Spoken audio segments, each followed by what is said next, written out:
Buongiorno, ben ritrovati martedì 25 maggio, edizione straordinaria di Antenna 3, nuova puntata per fare il punto sulla situazione nel nostro territorio e sono due le notizie di fatto con cui si apre la giornata. Una è legata al tema dei licenziamenti con questo botta e risposta che si sta giocando a livello nazionale tra gli imprenditori, Confindustria in particolare, tutto il mondo dei sindacati su questo blocco dei licenziamenti sui quali di fatto il governo ha fatto una marcia indietro, e di questo parleremo nella seconda parte della nostra edizione straordinaria. Nella prima parte invece un bel focus sui vaccini, perché siamo riusciti ad intercettare il professor Andrea Cossarizza dell'Università di Modena e Reggio Emilia. Buongiorno professore, ordinario di patologia generale e di immunologia. Buongiorno.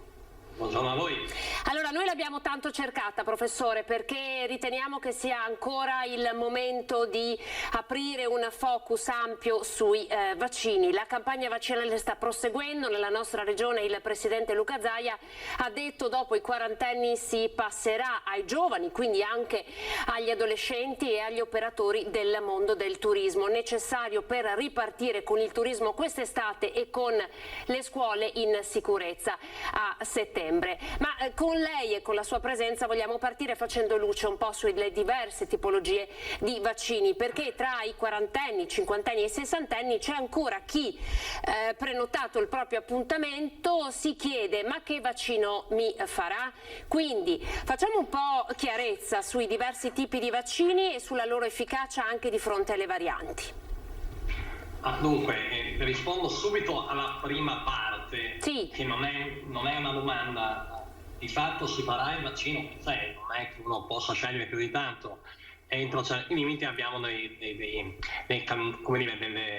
tipi di vaccini da utilizzare, non possiamo permetterci di scegliere più di tanto. Ci sono dei parametri per cui una persona ha un'indicazione a farne uno piuttosto che un altro, però teniamo presente che come efficacia siamo più o meno tutti lì, cioè qualcuno parla dell'80%, 85%, 90%, ma alla fine l'efficacia dei vaccini nel proteggere dall'infezione e soprattutto dalla malattia grave è molto alta, per cui siamo, sereni. Le problematiche che sono sorte a seguito del ormai famigerato tam mediatico su AstraZeneca sono state ampiamente superate, voglio dire.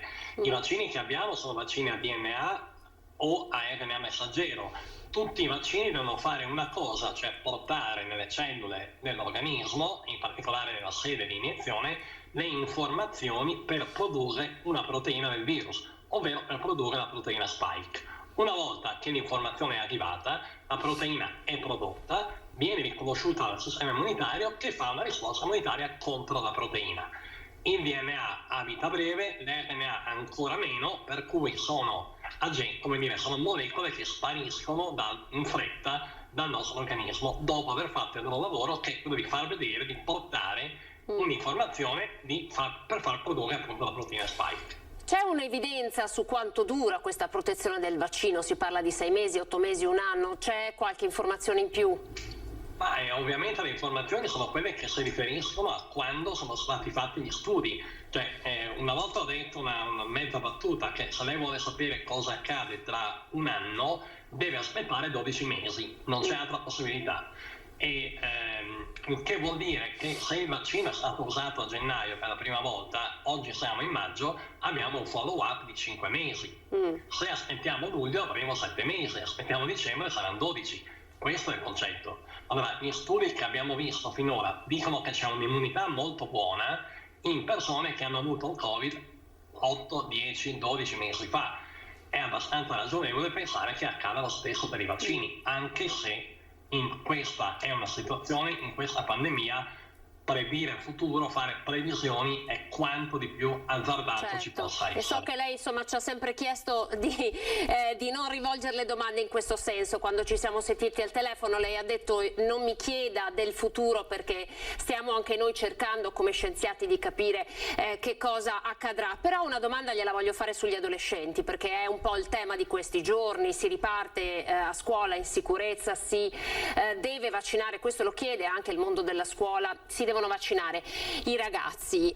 Che tipo di vaccino si può fare sui ragazzi? Che cosa ne pensa? Si può partire? L'EMA deve ancora dare il via libera. Ma guardi, in questo momento le informazioni che abbiamo sono, se non ricordo male, su Pfizer, che ha usato il vaccino in un gruppo di 100 e passa adolescenti tra i 12 e i 16 anni confrontati con un gruppo di controllo, cioè controllo vuol dire che sono stati vaccinati con il placebo, quindi è stata usata non il vaccino ma una soluzione fisiologica, e la differenza di risultato nei due gruppi è clamorosamente rilevante, perché nel gruppo dei 100 e passa bambini ragazzi vaccinati non c'è stato un solo caso di infezione, nell'altro ce ne sono stati 17 a distanza di uno di mesi, per cui la protezione, l'efficacia è stata data al 100%. Ora, in medicina nominare la parola 100% è un po' grossa, perché, come dire, sai com'è. Di fatto la protezione è altissima, per cui da questo punto di vista funziona molto bene, come tra l'altro ci aspettavamo tutti, è sicuro perché non ci sono stati casi di alcun tipo, per quanto anche qui attenzione, perché per vedere un eventuale evento raro non puoi studiare soltanto 100, 200, anche 1000 o 10.000 persone, i numeri devono essere molto maggiori. In Veneto c'è il libro bianco sui vaccini che riporta tutti i casi di effetti collaterali o di effetti secondari in milioni di popolazioni, di persone, voglio dire, ed è un esempio splendido di come possa essere gestita la sanità pubblica e di come tutti gli effetti siano riportati. Ce n'è qualcuno che vede una frequenza molto bassa e ovviamente se tu studi 10.000 persone, un evento che accade in un caso su 100.000 o 200.000 puoi benissimo non vederlo, voglio dire, per cui io sarei molto tranquillo a vaccinare i ragazzi. Quindi possiamo dire anche per i ragazzi quello che è stato detto fino adesso, e lo ha detto anche la D di AstraZeneca, cioè il beneficio è di gran lunga superiore al rischio, perché è una frase che ormai siamo abituati ad ascoltare. Ma questo vale per qualunque farmaco. Se lei legge il bugiardino di un farmaco qualunque, non voglio fare pubblicità all'aspirina, ma è quello che viene citato di più, c'è dentro di tutto, per cui lei vede che praticamente vai dalle convulsioni ai sanguinamenti, alle peggio cose, ma questo vale per qualunque farmaco, non c'è molto da commentare. I vaccini sono farmaci e quindi possono dare effetti collaterali. Li conosciamo, abbiamo studiato molto bene come funzionano e cosa può succedere, e abbiamo anche capito come bloccare o limitare i danni di un eventuale effetto collaterale. Io faccio l'avvocato del diavolo, professore, perché un po' le motivazioni, no, che sostengono le tesi dei Novax, e all'interno della parola Novax io metto dentro un po' di tutto, perché anche qui in Veneto, come so che anche da voi in Emilia Romagna ci sono state parecchie manifestazioni, parecchi gruppi che sono nati anche in maniera spontanea, che criticano il fatto che il vaccino non sia stato sperimentato come avrebbe dovuto rispetto ai tempi utilizzati per altre tipologie di virus. Quindi io le chiedo un po' di confutarmi in questa sede le varie tesi di chi sceglie ed è convinto di non volersi ancora vaccinare. Ma allora io intanto lo inviterei a fare una passeggiata nei reparti di terapia intensiva e poi vedere se vuole vaccinarsi o meno, con tutto rispetto. Abbiamo avuto 100.000 morti in più dell'anno scorso, del 2020, grazie al Covid, e questi sono morti veramente in malo modo, quindi un primo punto. Secondo punto, se qualcuno dice che è stato fatto tutto molto velocemente, non c'è alcun dubbio, il virus è stato clonato e sequenziato a fine gennaio, dopo 2 mesi avevamo già il primo candidato vaccino, per cui, come dire, certamente abbiamo corso moltissimo, ma mi sembrava anche il caso di farlo. Il punto però è un altro, cioè non è vero che è una tecnologia nata ieri. I primi studi sull'utilizzo dell'RNA messaggero per far produrre una proteina a proprio piacimento a una cellula sono negli anni 90, intorno al 94-95. È stato visto che non solo puoi far produrre una proteina, ripeto, di interesse, ma che se lo fai fare a un animale in cui questa proteina non c'è, l'animale produce una risposta cellulo mediata contro questa proteina, quindi attiva l'immunità contro una proteina fatta produrre dall'RNA messaggero. Qualche anno dopo, nel 97-98, è stato visto che sono anche prodotti anticorpi in questo modo, e nel 2001-2002 sono cominciati i trials clinici per vedere se i pazienti affetti da tumore potevano trarre giovamento dall'utilizzo di una strategia vaccinale con RNA messaggero che codificasse per delle proteine presenti nei tumori. Cioè, in altre parole, veniva vaccinato il paziente iniettandomi un pezzo di RNA che gli faceva produrre una proteina presente nei tumori per indurre una maggiore risposta immunitaria.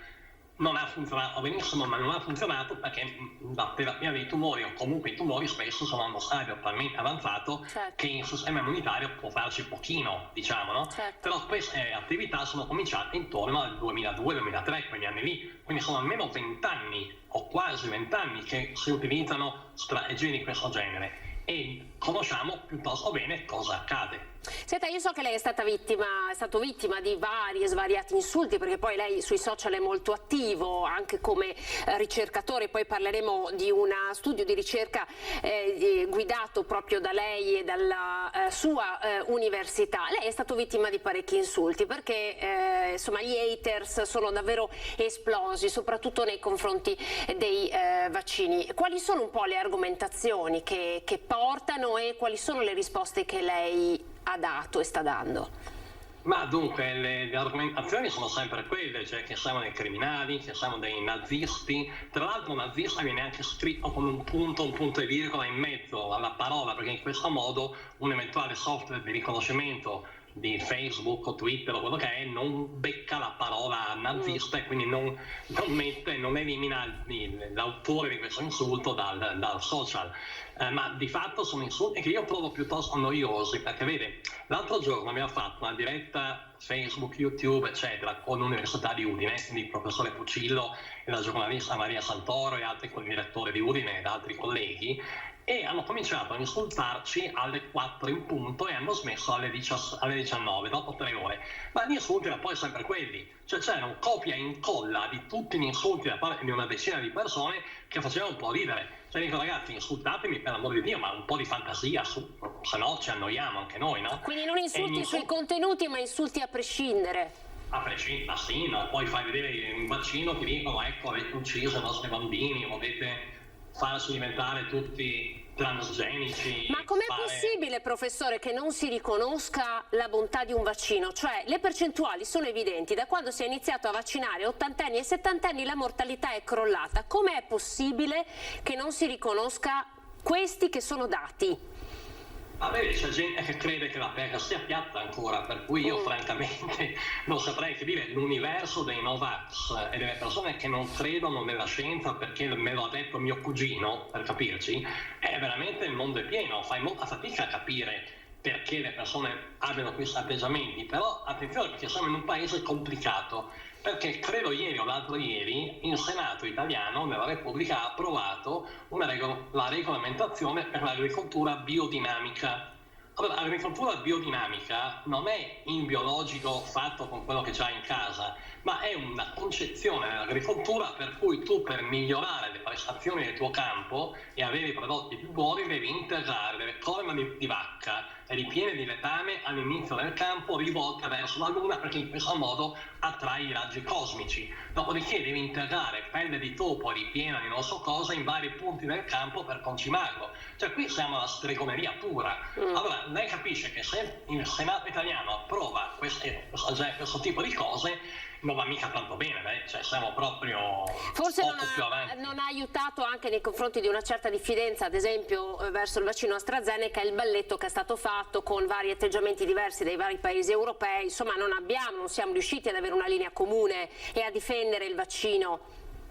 Ah no, guardi, cioè io credo che tra 5 o 10 anni, quando finirà tutta questa brutta storia, qualcuno scriverà dei libri e nei libri ci sarà un capitolo che dice cosa non si deve fare. Ecco, la comunicazione di AstraZeneca, i balletti che lei citava, il fatto che a un evento avverso dopo milioni di vaccinazioni sia seguito un panico totale, il fatto che AstraZeneca sia partita già piuttosto male perché hanno fatto il trial registrativo studiando persone tra i 18 e i 55 anni, per cui EMA, l'ente europeo, e AIFA, l'ente italiano, hanno registrato il vaccino dai 18 ai 55 anni, punto. Per legge tu non lo puoi usare sopra sotto, cioè, perché è così. hanno studiato, diciamo, poche persone sopra i 55, non abbastanza. Quindi la prima informazione era: si può usare solo lì, ma si può vuol dire che è permesso dalla legge, non che funzioni solo lì, cioè funziona dappertutto. Il problema è che la legge ti dice: se hai fatto un trial in quel modo, quello è il tuo target. Dopodiché che succede? È stato allargato oltre, siamo andati oltre perché avevamo bisogno di vaccinare persone più anziane, per cui cambiamo età, andiamo sopra i 65. Poi non c'è il vaccino, allora succede questo, che tutti dicono: vabbè, lo facciamo lo stesso. L'Inghilterra di fatto è uscita da ogni regola europea, è uscita da ogni tipo di regolamentazione e lo ha usato su milioni e milioni di persone. Quindi andando oltre i trial che di fatto non sono stati fatti. Assolutamente, sono andati allegri. E tant'è che io un mese fa dicevo: signori, va tutto bene, però personalmente sarei più contento di vedere dei trials belli grossi prima di andare a sprombattuto. È andata bene, hanno fatto un ottimo risultato e hanno fatto crollare la mortalità e i ricoveri in terapia intensiva, che vuol dire che funziona. Lo hanno fatto loro, quanto meglio. Poi è successo che la Danimarca si è ritirata, l'Italia ha bloccato per qualche giorno. Blocchiamo perché c'è paura degli effetti collaterali. In Germania hanno descritto... Quindi non su basi scientifiche, cioè lei ci può dire che queste scelte non sono state prese su basi scientifiche? Diciamo scarsamente scientifiche, mettiamola così. Più che altro una specie di principio di precauzione, che è quello per cui, non lo so, se buchi una gomma poi non vai in macchina finché non hai controllato tutte le gomme del mondo. Chiarissimo. Senta, noi abbiamo i dati sulla risposta immunitaria del vaccino Pfizer sui giovani, c'è una percentuale? È quello che citavo prima, danno il 100% di protezione, cioè nei due gruppi placebo-controllo, diciamo, nei placebo c'è stato 17 ragazzi, 110, 120, quello che era, che si sono infettati, dall'altra parte 0. Per cui facendo i conti la statistica ti dice 100%, però di nuovo calmi. Ultime due domande. Varianti, oggi sulla stampa ci sono le dichiarazioni della direttrice dell'Istituto Zooprofilattico che dice: caccia le varianti, riusciamo a isolare i cluster perché variante indiana, variante nigeriana sono ancora poche. L'obiettivo deve essere questo del contact tracing, isolare le varianti. Non c'è dubbio, assolutamente. In Veneto e a Padova sono stati fatti lavori eccellenti sull'analisi delle sequenze, l'isolamento per capire chi viene da dove, cioè voglio dire, per capire quale tipo di virus abbiamo in questo momento, la sua pericolosità. Però teniamo presente di una cosa: quando sentiamo parlare di varianti, di vaccini, di anticorpi, eccetera, ricordo un piccolo particolare, che se una variante virale o una mutazione viene in qualche modo mal controllata da un anticorpo in provetta, questo non vuol dire che accade nei pazienti, alle persone, semplicemente perché la risposta immunitaria non è fatta soltanto da anticorpi, ma è fatta da tutta una serie di cellule, di citotossici, di CD4, eccetera, eccetera, che combattono contro il virus. Quindi non c'è solo l'anticorpo come entità, cioè l'anticorpo è la punta dell'iceberg.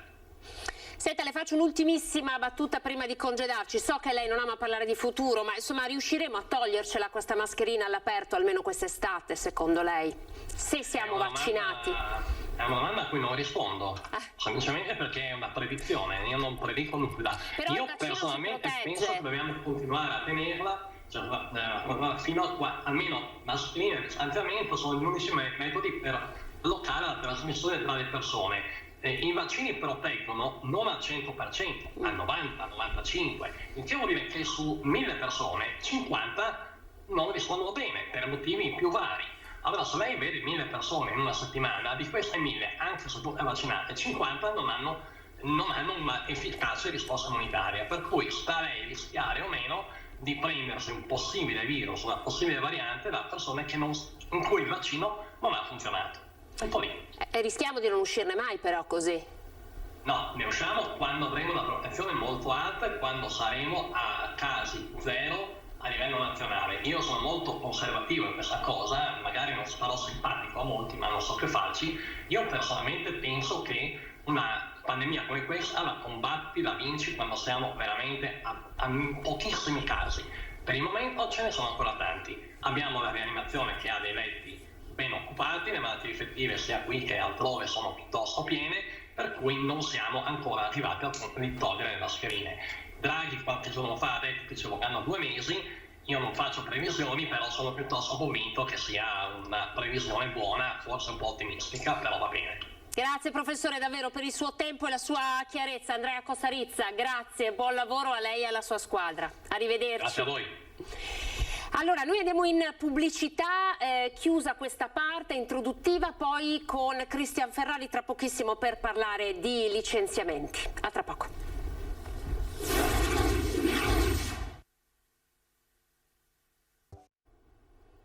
Eccoci ben ritrovati, parliamo di lavoro, sblocco dei licenziamenti, si potrà iniziare a licenziare già a partire da luglio. Cristian Ferrari, segretario generale della CGIL del Veneto, buongiorno e ben ritrovato. Quali ricadute avrà, buongiorno, tutto questo sul Veneto?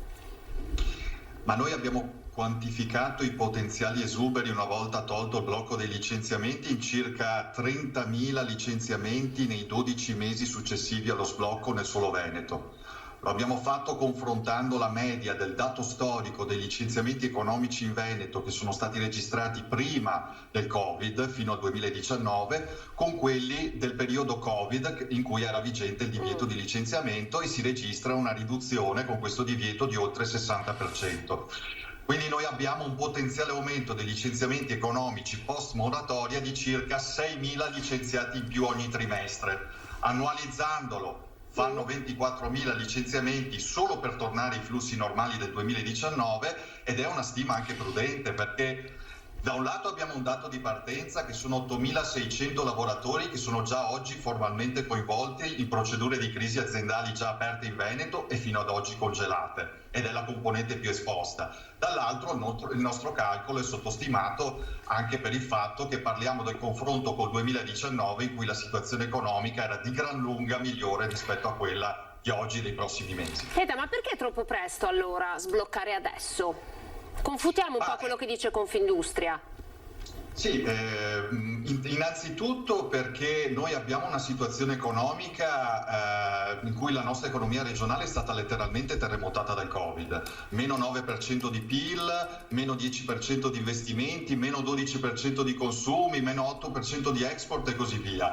E poi aggiungo un ulteriore elemento che non va sottovalutato. Nel mondo di prima, qui in Veneto, le cadute occupazionali che si sono verificate in alcuni settori in crisi venivano sempre riassorbiti da altri settori in crescita. L'esempio è la grande crisi del 2009-2010.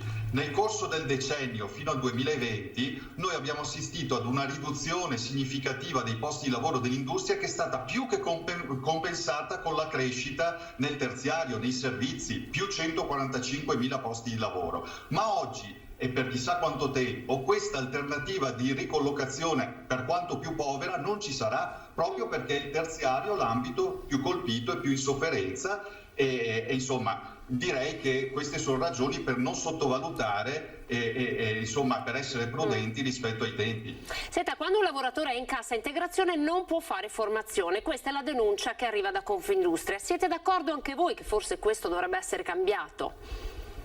Ma su questo non c'è nessun problema, condividiamo che le attività di formazione e di qualificazione dei lavoratori debbano interessare anche i periodi, ad esempio in cassa integrazione in sospensione, su questo non c'è nessun problema, assolutamente.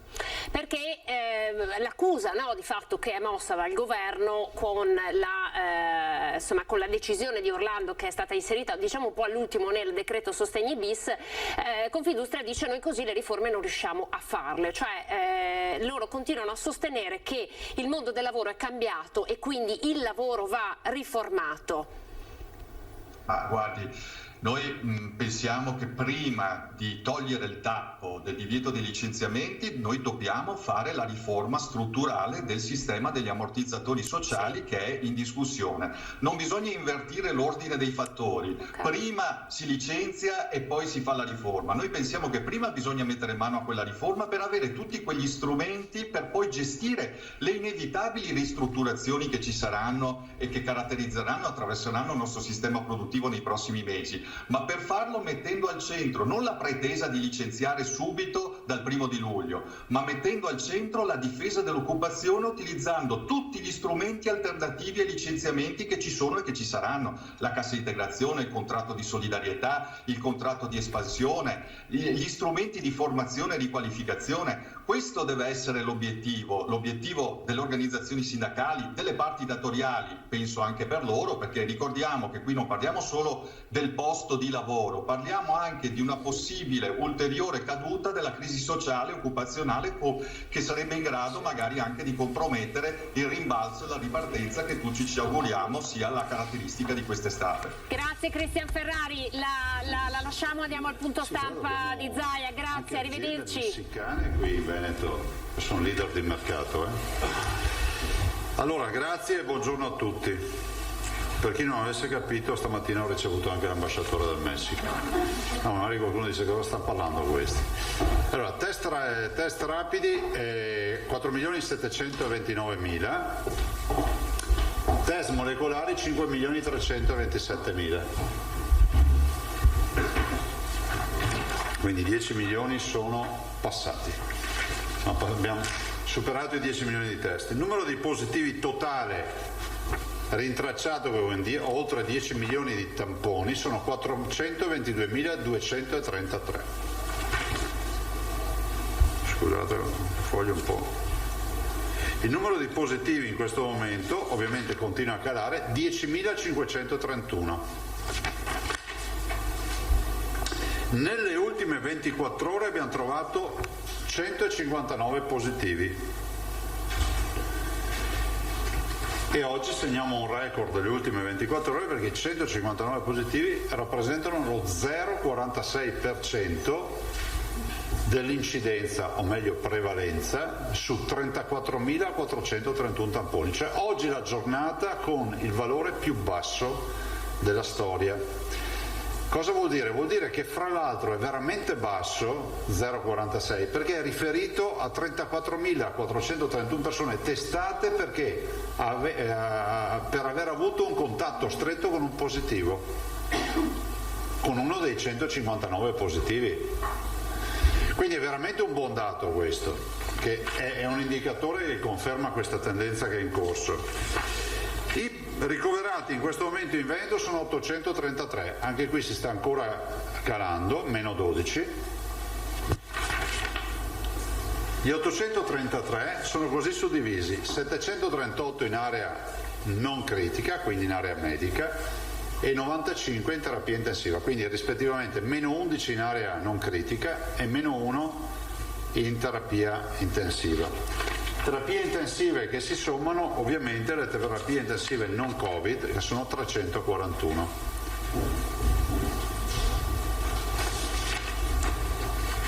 Totale dei decessi 11.532 più 2. Restiamo ancora all'ottava regione in Italia per mortalità e quella con minor mortalità tra le regioni più colpite. I dimessi sono 21.570. So che lo dico tante volte, però voglio ricordarlo. 422.233 sono i positivi trovati con oltre 10 milioni di tamponi. Metà di questi non ha avuto sintomi. E uno dice: perché li avete trovati? Perché nel fare testing, contact tracing, li abbiamo trovati facendo tamponi. L'altra metà ha avuto sintomi da insignificanti fino a gravi, dell'altra metà, che sono circa 210.000 se vedete,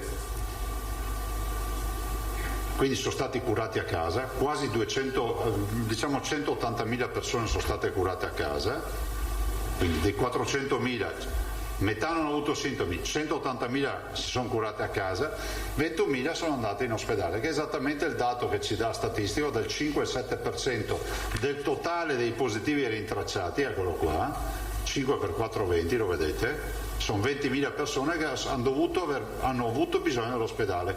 Lo dico perché si legge spesso: no, ma si possono curare a casa.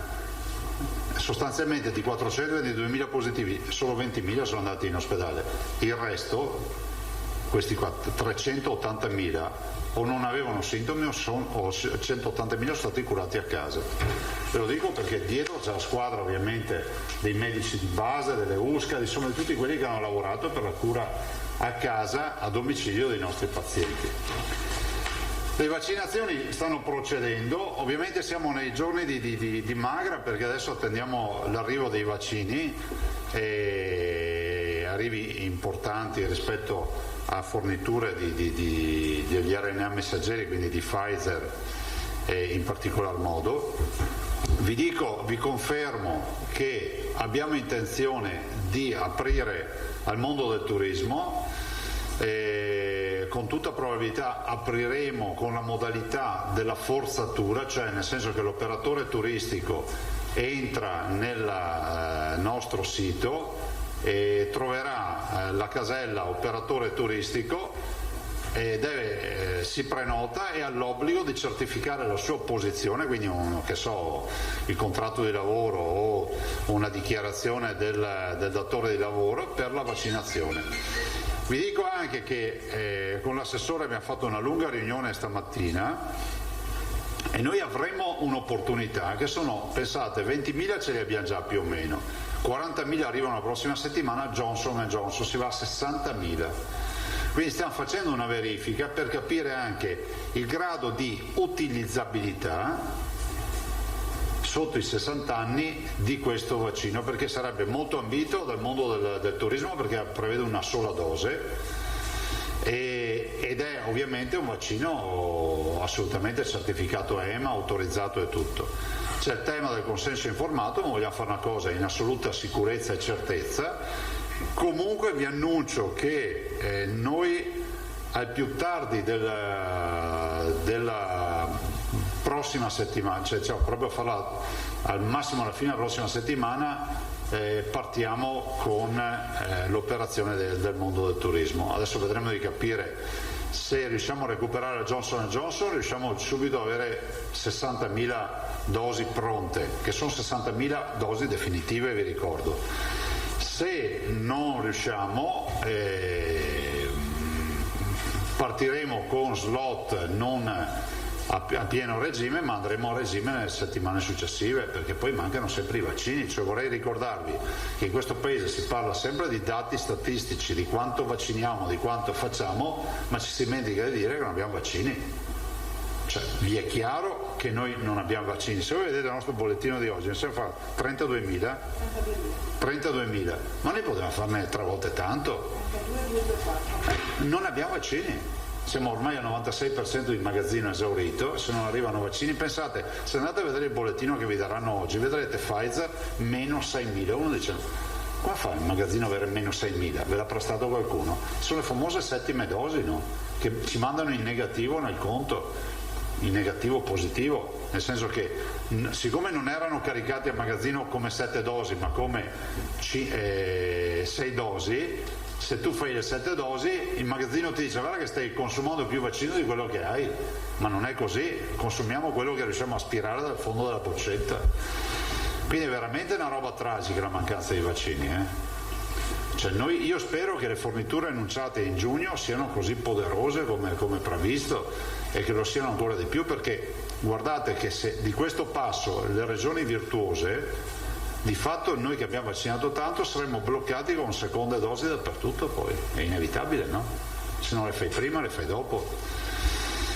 Quindi abbiamo ritarato il tema dei 42 giorni, anche qui faccio appello anche ai centri vaccinali. Noi abbiamo detto, cioè è stata fatta una circolare, ma non vorrei fosse stata male compresa, allora lo dico io, 35 giorni. Ma cosa vuol dire? Vuol dire che nell'ambito dell'asso di tempo tra i 35 giorni e i 42 di richiamo, di mezzo ci sta l'eventuale problema personale, no? Cioè non è che uno deve tornare a casa dal centro vaccinale con 35 segnato. Se il 35esimo giorno è in vacanza via per lavoro, glielo faranno il 36, 37esimo, 38esimo, fino al 42esimo. Questo è il senso della circolare. Mi si dice che qualcuno fissa di default a 35 e non accetta, come si può dire, ragionamenti. Ecco, invece dico che è fondamentale, se avete problemi in quel lasso di tempo tra il 35esimo giorno e il 42esimo, siamo qui. Che poi, se ci pensate, risolviamo anche il problema di qualche veneto che va in giro a fare vacanze, che non deve tornare a casa a farsi la seconda dose, perché un po' si programma e via. Su agosto stiamo tentando di programmarci, ve lo dico in anteprima, affinché le 2 settimane centrali lasciano più libertà possibile e vincoli il meno possibile i nostri cittadini, in modo tale che possano dare l'ultima fiammata di vacanze a chi le farà, no? Lo dico perché il problema del Veneto è anche quello di garantire che la nostra industria del turismo possa lavorare. Tanti veneti ad esempio fanno le vacanze in Veneto, qualcuno va in giro per le regioni, ci mancherebbe, ognuno va dove vuole, cioè il turismo è libertà. Però anche qui agosto, le 2 settimane centrali, quelle di Ferragosto, vorremmo fare in modo di avere pochi richiami, se non prime dosi, per chi se le fissa. Cioè, se uno dice io voglio farmi la prima dose il 14 di agosto, gli faremo la prima dose il 14 agosto, ma se l'è fissata lui, non è che ha avuto obblighi vaccinali. Questo ve lo voglio dire perché secondo me diventerà un elemento di discussione. Aggiungo un'ultima roba, ma semplicemente per pura soddisfazione personale. Voi vi ricordate, cioè, il giornale dovrebbe avere una pagina, e le TV, una pagina finale, ve lo ricordate? Vi ricordate sulla settimana enigmistica? Una volta c'era scritto, mi ricordo bambino, lo sapevate che, puntini puntini, vi ricordate che vagonata di parole mi sono preso per aver semplicemente fatto un ragionamento scientifico circa l'eventuale possibilità che il virus potesse essere, notate i condizionali, artificiale. Ah, bon? Cioè, mi ha detto di tutto, ma a iniziare da illustri scienziati. Vi ricordo che io semplicemente dissi, guardate che Luc Montagnier, che non è un Mona, ma è uno che ha avuto il premio Nobel per la medicina per aver isolato il virus dell'AIDS, fece da subito, penso fosse già febbraio 2020, disse guardate che ci sono dei ragionamenti che non tornano su questo virus, che è bene scandagliare perché potrebbe, anche lui usò il condizionale, essere artificiale. Ma ci furono anche una serie di articoli autorevoli scientifici a livello internazionale circa il dubbio. Apriti cielo, abbiamo scoperto di avere in molte famiglie di premi Nobel della medicina, parolasse tutto sta. Avete visto che è intervenuto anche il professor Fauci, il virologo numero 1 al mondo? Perché al di là dei report dei servizi segreti americani, che uno può dire hanno fatto apposta a fare dispetti ai cinesi, ma Fauci anche lui ha detto oh, ragazzi, fermi un attimo, al di là della storia dei 3 infettati di Wuhan, i 3 ammalati del laboratorio. Allora io dico, ma in questo paese la verità, o quantomeno, come si può dire, il senso dell'obiettività c'è ancora oppure no? Io mi aspettavo un grande dibattito adesso su sta storia. Allora, a febbraio eravamo indignati perché il politically correct non permetteva di dire nulla, no? Adesso va ben tutto. Il 3 febbraio io proponevo l'isolamento fiduciario dei bambini che tornavano dal carnevale cinese, ero razzista. Adesso con 69.000 bimbi isolati perché si sono infettati è una roba normale. Ma lo dico, scusatemi, lo dico semplicemente perché varrebbe la pena anche di sottolineare che la coerenza è fondamentale nella vita. E molte cose che abbiamo detto a questo tavolo poi si sono rivelate. Non vi parlo del passaporto vaccinale, no? Apriti cielo, siamo trattati come i cani e i gatti. Sì, abbiamo il passaporto vaccinale. Fra l'altro mi fa piacere perché Sole 24 Ore oggi ha riportato come la virtuosità veneta sia ai massimi livelli a livello nazionale, perché addirittura abbiamo il passaporto vaccinale, i nostri cittadini, io ve l'avevo già detto, forse non è passato, se lo possono scaricare, hanno tutto il certificato vaccinale da sanità chilometri zero, e l'unico incombente è che bisogna farsi lo SPID, insomma informaticamente bisogna registrarsi e lì hai tutta la tua storia vaccinale, ti puoi scaricare tutti i certificati che vuoi. Insomma, questo per ringraziare anche tutti i nostri dipendenti della sanità che lavorano per dare questo servizio ai veneti. Avete domande? Rosato Pellerina Prigioni per ora. intanto, buongiorno. Allora, questa ipotesi di somministrare Johnson & Johnson agli operatori del turismo, no? Che ce lo chiedono peraltro. Certo, non ho capito bene quali verifiche siano necessarie. Del consenso informato, perché AIFA dice raccomandato sopra i 60 anni. Allora, io ho dei colleghi che fanno gli Astra Day, per dire, no? O fanno lo Johnson Day, altri che come noi lo utilizzano in maniera, diciamo, puntuale sopra i 60 anni, premesso che siamo partiti da sotto i 55, sotto i 60, sopra i 60, ho fatto il giro del Luna Park, sti vaccini. Allora noi diciamo, bene, è una grande opportunità, è un vaccino autorizzato EMA, non stiamo parlando di una porcheria sperimentale, adesso vogliamo capire quale sia la formula per andare a vaccinare un operatore sotto i 60 anni. Per dire, io l'avrei fatto Johnson & Johnson, però siccome qua c'è sempre il privilegio, lui che ha fatto una dose, mi tocca fare, io sono andato al centro vaccinale, cos'è, punto. Tanto è vero che noi, prima che ci fosse la norma sugli over 60, peraltro, se devo dirlo tutta, speravamo di fare AstraZeneca. Perché comunque ha dei dati che sono assolutamente importanti, quelli di AstraZeneca, e dopodiché è stato cambiato, quindi a noi è toccato, dico a noi come fascia d'età, cioè, è stata destinata a Pfizer e Moderna. Però ecco, quindi non è un problema di vaccino, è un problema solo di capire giuridicamente di fare una roba che stia in piedi, se si riesce a fare. Ovvio è, e chiudo, che se AIFA chiarisse questo raccomandato ci darebbe una gran mano. Perché voglio anche dire, ne parlavo col commissario Figliuolo, adesso arriveranno vagonate di AstraZeneca e di Johnson & Johnson. Noi a fine prossima settimana avremo 60.000 Johnson & Johnson. Che vuol dire, rapportato a un vaccino con 2 dosi, vuol dire 120.000, giusto? Quindi io faccio 60.000 test, chiuso. Con un altro vaccino mi servono 120.000 dosi per fare 60.000 test. Se non chiariamo sta roba del over 60 e under 60, cioè la possibilità del raccomandato, noi rischiamo di mandarli su un binario morto questi. Ma avete chiesto a AIFA di chiarirlo? L'abbiamo chiesto a voce, lo chiediamo anche come conferenza, lo presenterò giovedì in conferenza delle regioni, perché è una necessità per tutti noi, perché noi perché la viviamo di più? Perché abbiamo già sostanzialmente quasi il 100% degli over 80 vaccinati, il 70-79 sono l'84, 86, non mi ricordo più, 84 di questa mattina, quindi sopra i 60 noi ormai il demone è spremuto. A chi gli diamo sti vaccini se non si chiarisce sta storia del raccomandato? Per noi è fondamentale. Noi ovviamente la viviamo prima di altri colleghi che hanno ancora over 60 da vaccinare. Se esistesse la raccomandazione over 60 per Johnson & Johnson, quale sarebbe il piano B per gli operatori del turismo? Pfizer e Moderna.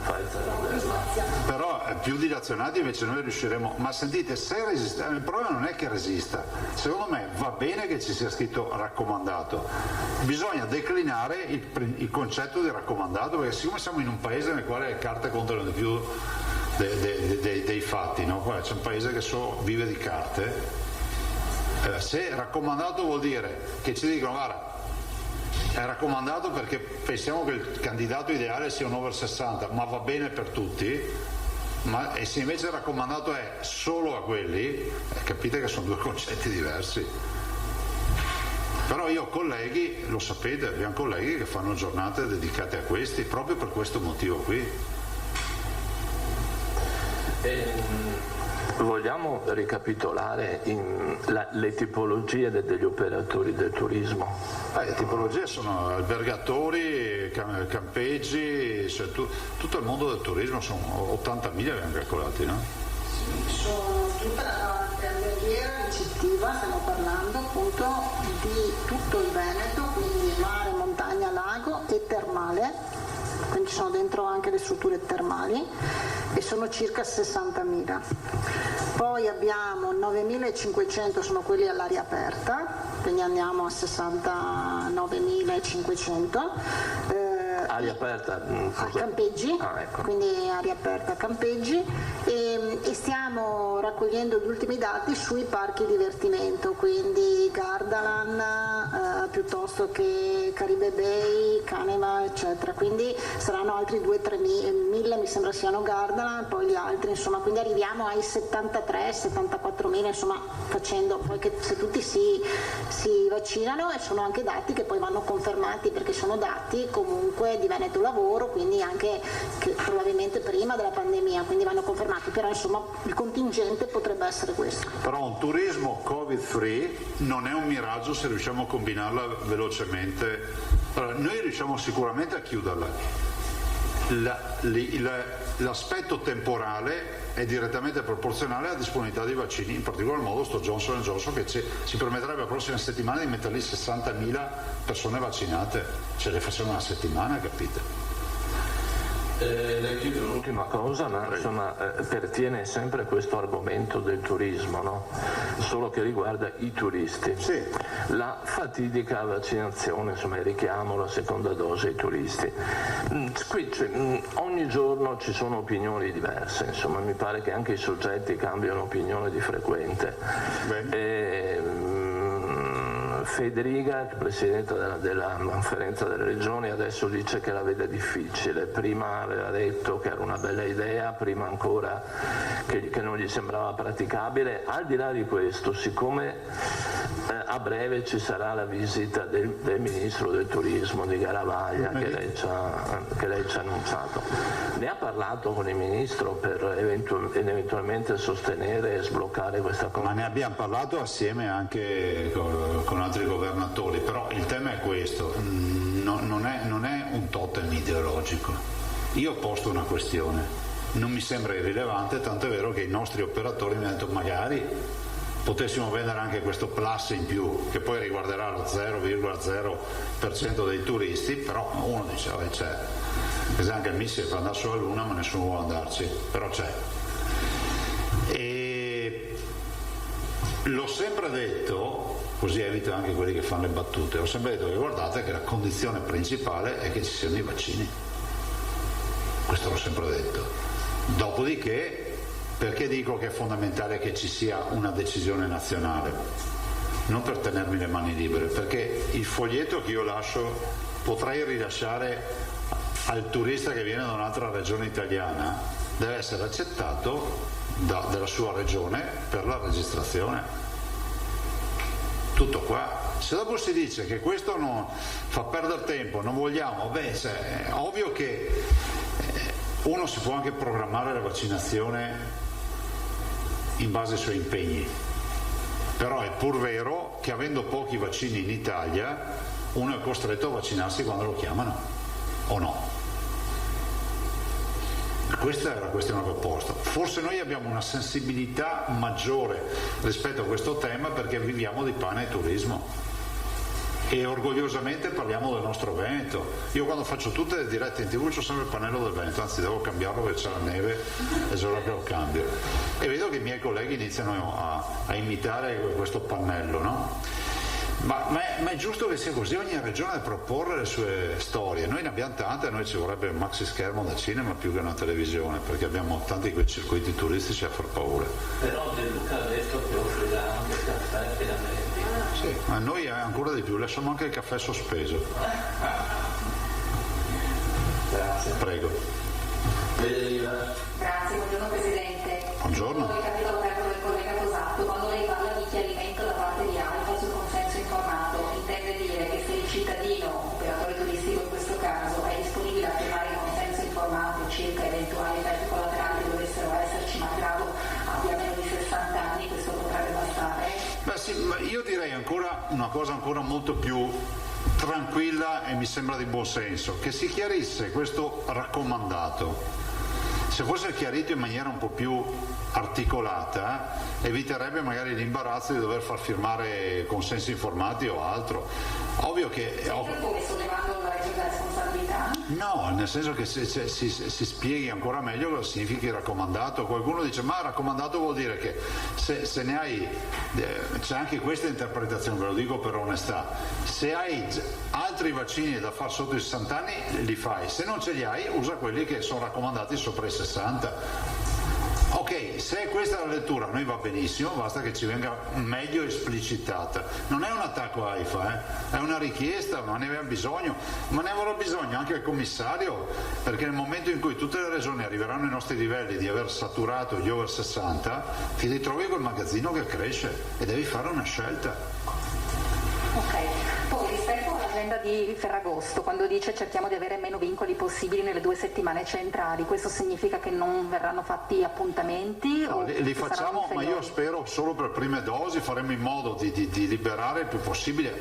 Io spero anche che ad agosto sia finito il giro, perché se ci arrivano i vaccini che sono stati promessi a agosto potremo solo pensare di tagliandare la macchina e fare la programmazione per l'eventuale terza dose e l'inizio dell'autunno, sulla quale anch'io condivido che debbano essere sempre più coinvolte le realtà territoriali, quindi i medici di base e le farmacie, che sono assolutamente dei pilastri fondanti. C'è questa visione a livello nazionale, l'importante è che venga chiarita e normata bene, che poi non succeda che uno pensa che lo faccia il centro vaccinale, l'altro pensa che lo faccia la farmacia, l'altro ancora pensa al medico, alla fine il cittadino resta, cioè stabilito chi li deve fare, ognuno poi li fa, cioè noi non abbiamo problemi. Considerate, noi abbiamo 1600 dipendenti, volontari compresi, scusate, nei centri vaccinali, sono tanti, sono tolti dagli ospedali. Conferma comunque l'intenzione di tenere aperti i centri vaccinali? A motori al minimo sì, finché non c'è tranquillità su chi fa i vaccini e su come li facciamo e scusatemi, io sinceramente non è che sono tranquillo per la prossima invernata. C'è anche l'anti-influenzale oltretutto, giustamente mi ricorda l'assessore. Si può pensare a una somministrazione dell'anti-influenzale negli hub, appunto, anziché negli ambulatori? No, non questo, ma avremo uno sforzo vaccinale importante, dovremmo, capite, abbiamo capito una roba che quando, come si può dire, vai in defiance, sbagli qualche giorno, ti ritrovi poi una massa paurosa. L'abbiamo già vissuto con questa campagna vaccinale, se lo ricordate all'inizio. Per cui dobbiamo essere pronti al colpo di reni se succede qualcosa.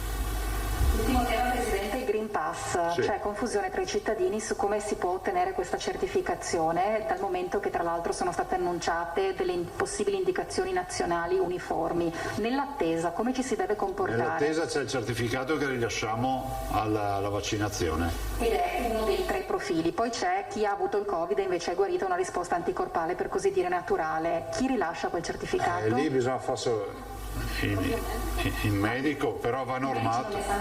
Sì, i medici non ne sanno niente, hanno ragione, cioè, noi pensiamo a questo, però dobbiamo normarla tutta sta roba. Però siamo sempre rimasti in attesa del fatto che il Green Pass nazionale non ha avuto una definizione. Se uno avesse detto questo è il modulo, considerate che noi facciamo un Green Pass, chiamiamolo così, ma nasce prima del Green Pass, in doppia lingua, bilingue, prevedendo che infatti molti dei nostri lo stanno utilizzando per andare all'estero, soprattutto i lavoratori. Quindi riservate di emanare un provvedimento una volta che ci saranno stabilite delle indicazioni? Una circolare, capito bene cosa intendono fare a livello nazionale, perché capite anche dare mandato di fare una roba, dopo tornare indietro non è tanto bello. Il terzo profilo di Green Pass è quello relativo a chi invece si sottopone a tampone, deve essere negativo nelle ultime 48 ore, in quel caso vale c'è la certificazione, è bilingue anche lì, inglese e italiano, la facciamo ovunque. Bilancio dei tempi per trovare la stagione turistica inizia? No, la certificazione sul tampone c'è. Quella sul tampone c'è, sulla precedente intendo? Sulla precedente vediamo, giovedì abbiamo la riunione dei presidenti alla conferenza delle regioni e ne parliamo anche di questo, perché uno dei temi caldi questo è quello dei vaccini. Grazie. Prego. Buongiorno a tutti, buongiorno. La questione del Johnson & Johnson potrebbe essere un'adesione volontaria, cioè raccomandato. Sì, e quindi potrebbe. Se un under 60 dice io sono disposto a farlo e firmo in maniera volontaria, è un po' come quegli open day che si stanno facendo in giro per l'Italia. Sì, però noi siccome siamo in Veneto vogliamo avere, come si può dire, tutte le carte a posto, penso che i nostri tecnici abbiano ragione. Alla fine andrà a finire così. Sinceramente se io, ripeto, avessi dovuto scegliere, quante volte abbiamo detto, soluzione Johnson & Johnson, un'iniezione, copertura, c'è difficile dire che non sia competitivo un vaccino, oltre a costare poco. Un'altra cosa che Scusa, un'altra roba da Johnson & Johnson che non si ricorda mai, la catena del freddo. Johnson & Johnson non ha i problemi degli altri vaccini.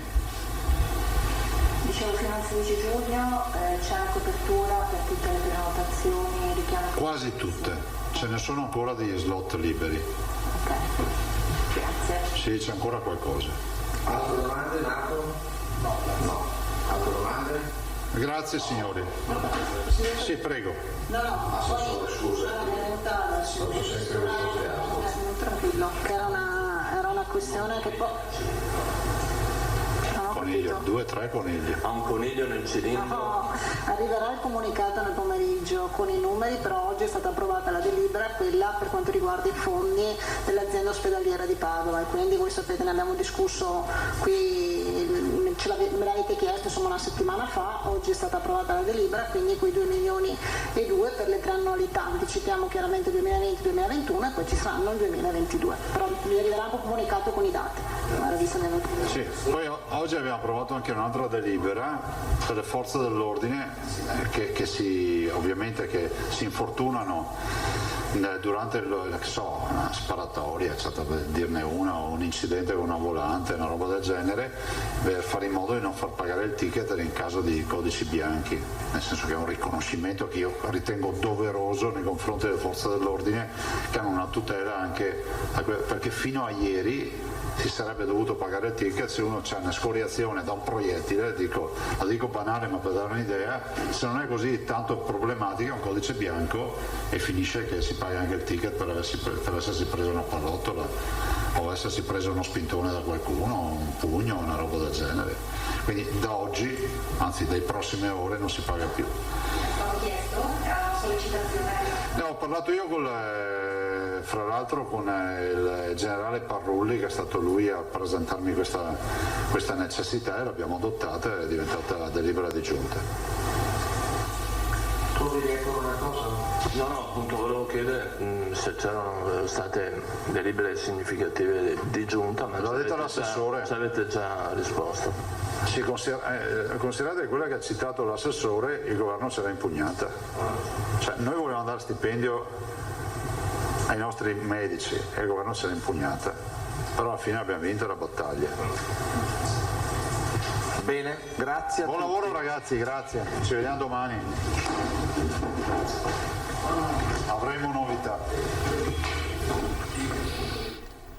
13:01 sono punti stampa più brevi rispetto a quelli che siamo ormai abituati a conoscere, quelli che arrivano direttamente da Marghera, che ormai da 1 anno e mezzo seguiamo in diretta con le nostre truppe. Allora, avete sentito, 2 sono i temi principali. Il primo, quello della vaccinazione agli operatori turistici, a breve verrà aperto proprio all'interno del portale, quello che utilizziamo per prenotare il vaccino, una nuova voce, quella dell'operatore turistico, e per poter prenotare il vaccino bisognerà in qualche modo, poi ovviamente questa cosa verrà definita quando ci sarà il via libera, bisognerà provare di essere un operatore turistico, quindi il presidente Zaia alludeva all'ipotesi di allegare un contratto di lavoro, una certificazione del datore di lavoro, ma insomma la strada ormai è segnata, quindi a brevissimo anche gli operatori del turismo, proprio per far partire la campagna turistica in tutta sicurezza, si potranno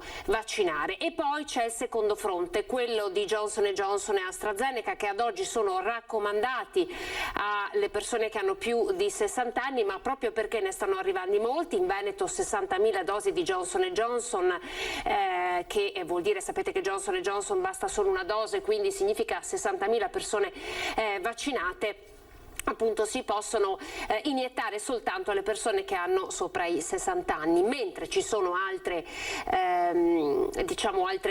città, altre regioni che hanno scelto di fare una sorta di open day volontario, quindi volontariamente hanno offerto dosi di Johnson & Johnson e AstraZeneca a chi le volesse, quindi anche a persone che hanno meno di 60 anni. Zaia su questo vuole andare cauto e ha già detto che chiederà chiarimenti sulla parola raccomandazioni, proprio per poter muovere muoversi in tutta sicurezza e poter dare tutte queste dosi che sono in arrivo in Veneto anche ad altre categorie di persone, quindi ad esempio ai giovani, ad esempio agli operatori turistici, proprio perché il fatto che Johnson & Johnson abbia un'unica dose sicuramente accelera tutto il percorso della campagna vaccinale appena iniziata. Ora andiamo avanti con il nostro notiziario, tra pochissimo ci colleghiamo con la nostra Tiziana Bolognani per raccontarvi una storia che ha davvero dell'incredibile, ma intanto vi facciamo vedere le prime immagini di riapertura delle palestre, perché sapete che ieri con una settimana di anticipo è stato dato il via libera ai centri fitness di poter ripartire, sempre con prenotazione, autocertificazione. Allora, noi abbiamo parlato con alcuni operatori di settore, ci raccontano che ci sono delle prenotazioni, ma insomma la gente ancora sta andando cauta. Allora vediamo il servizio realizzato dalla redazione di Treviso e poi quello dalla redazione di Bassano del Grappa.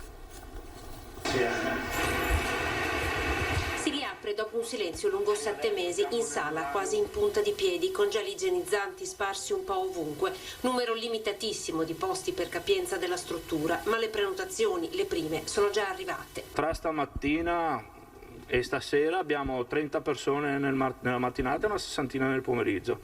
Teniamo conto però che nel periodo pre-Covid questo impianto registrava più di 600 ingressi giornalieri e quindi siamo ben lontani dalle nostre potenzialità e anche dalle nostre necessità. Capienza massima in questa sala 19 persone.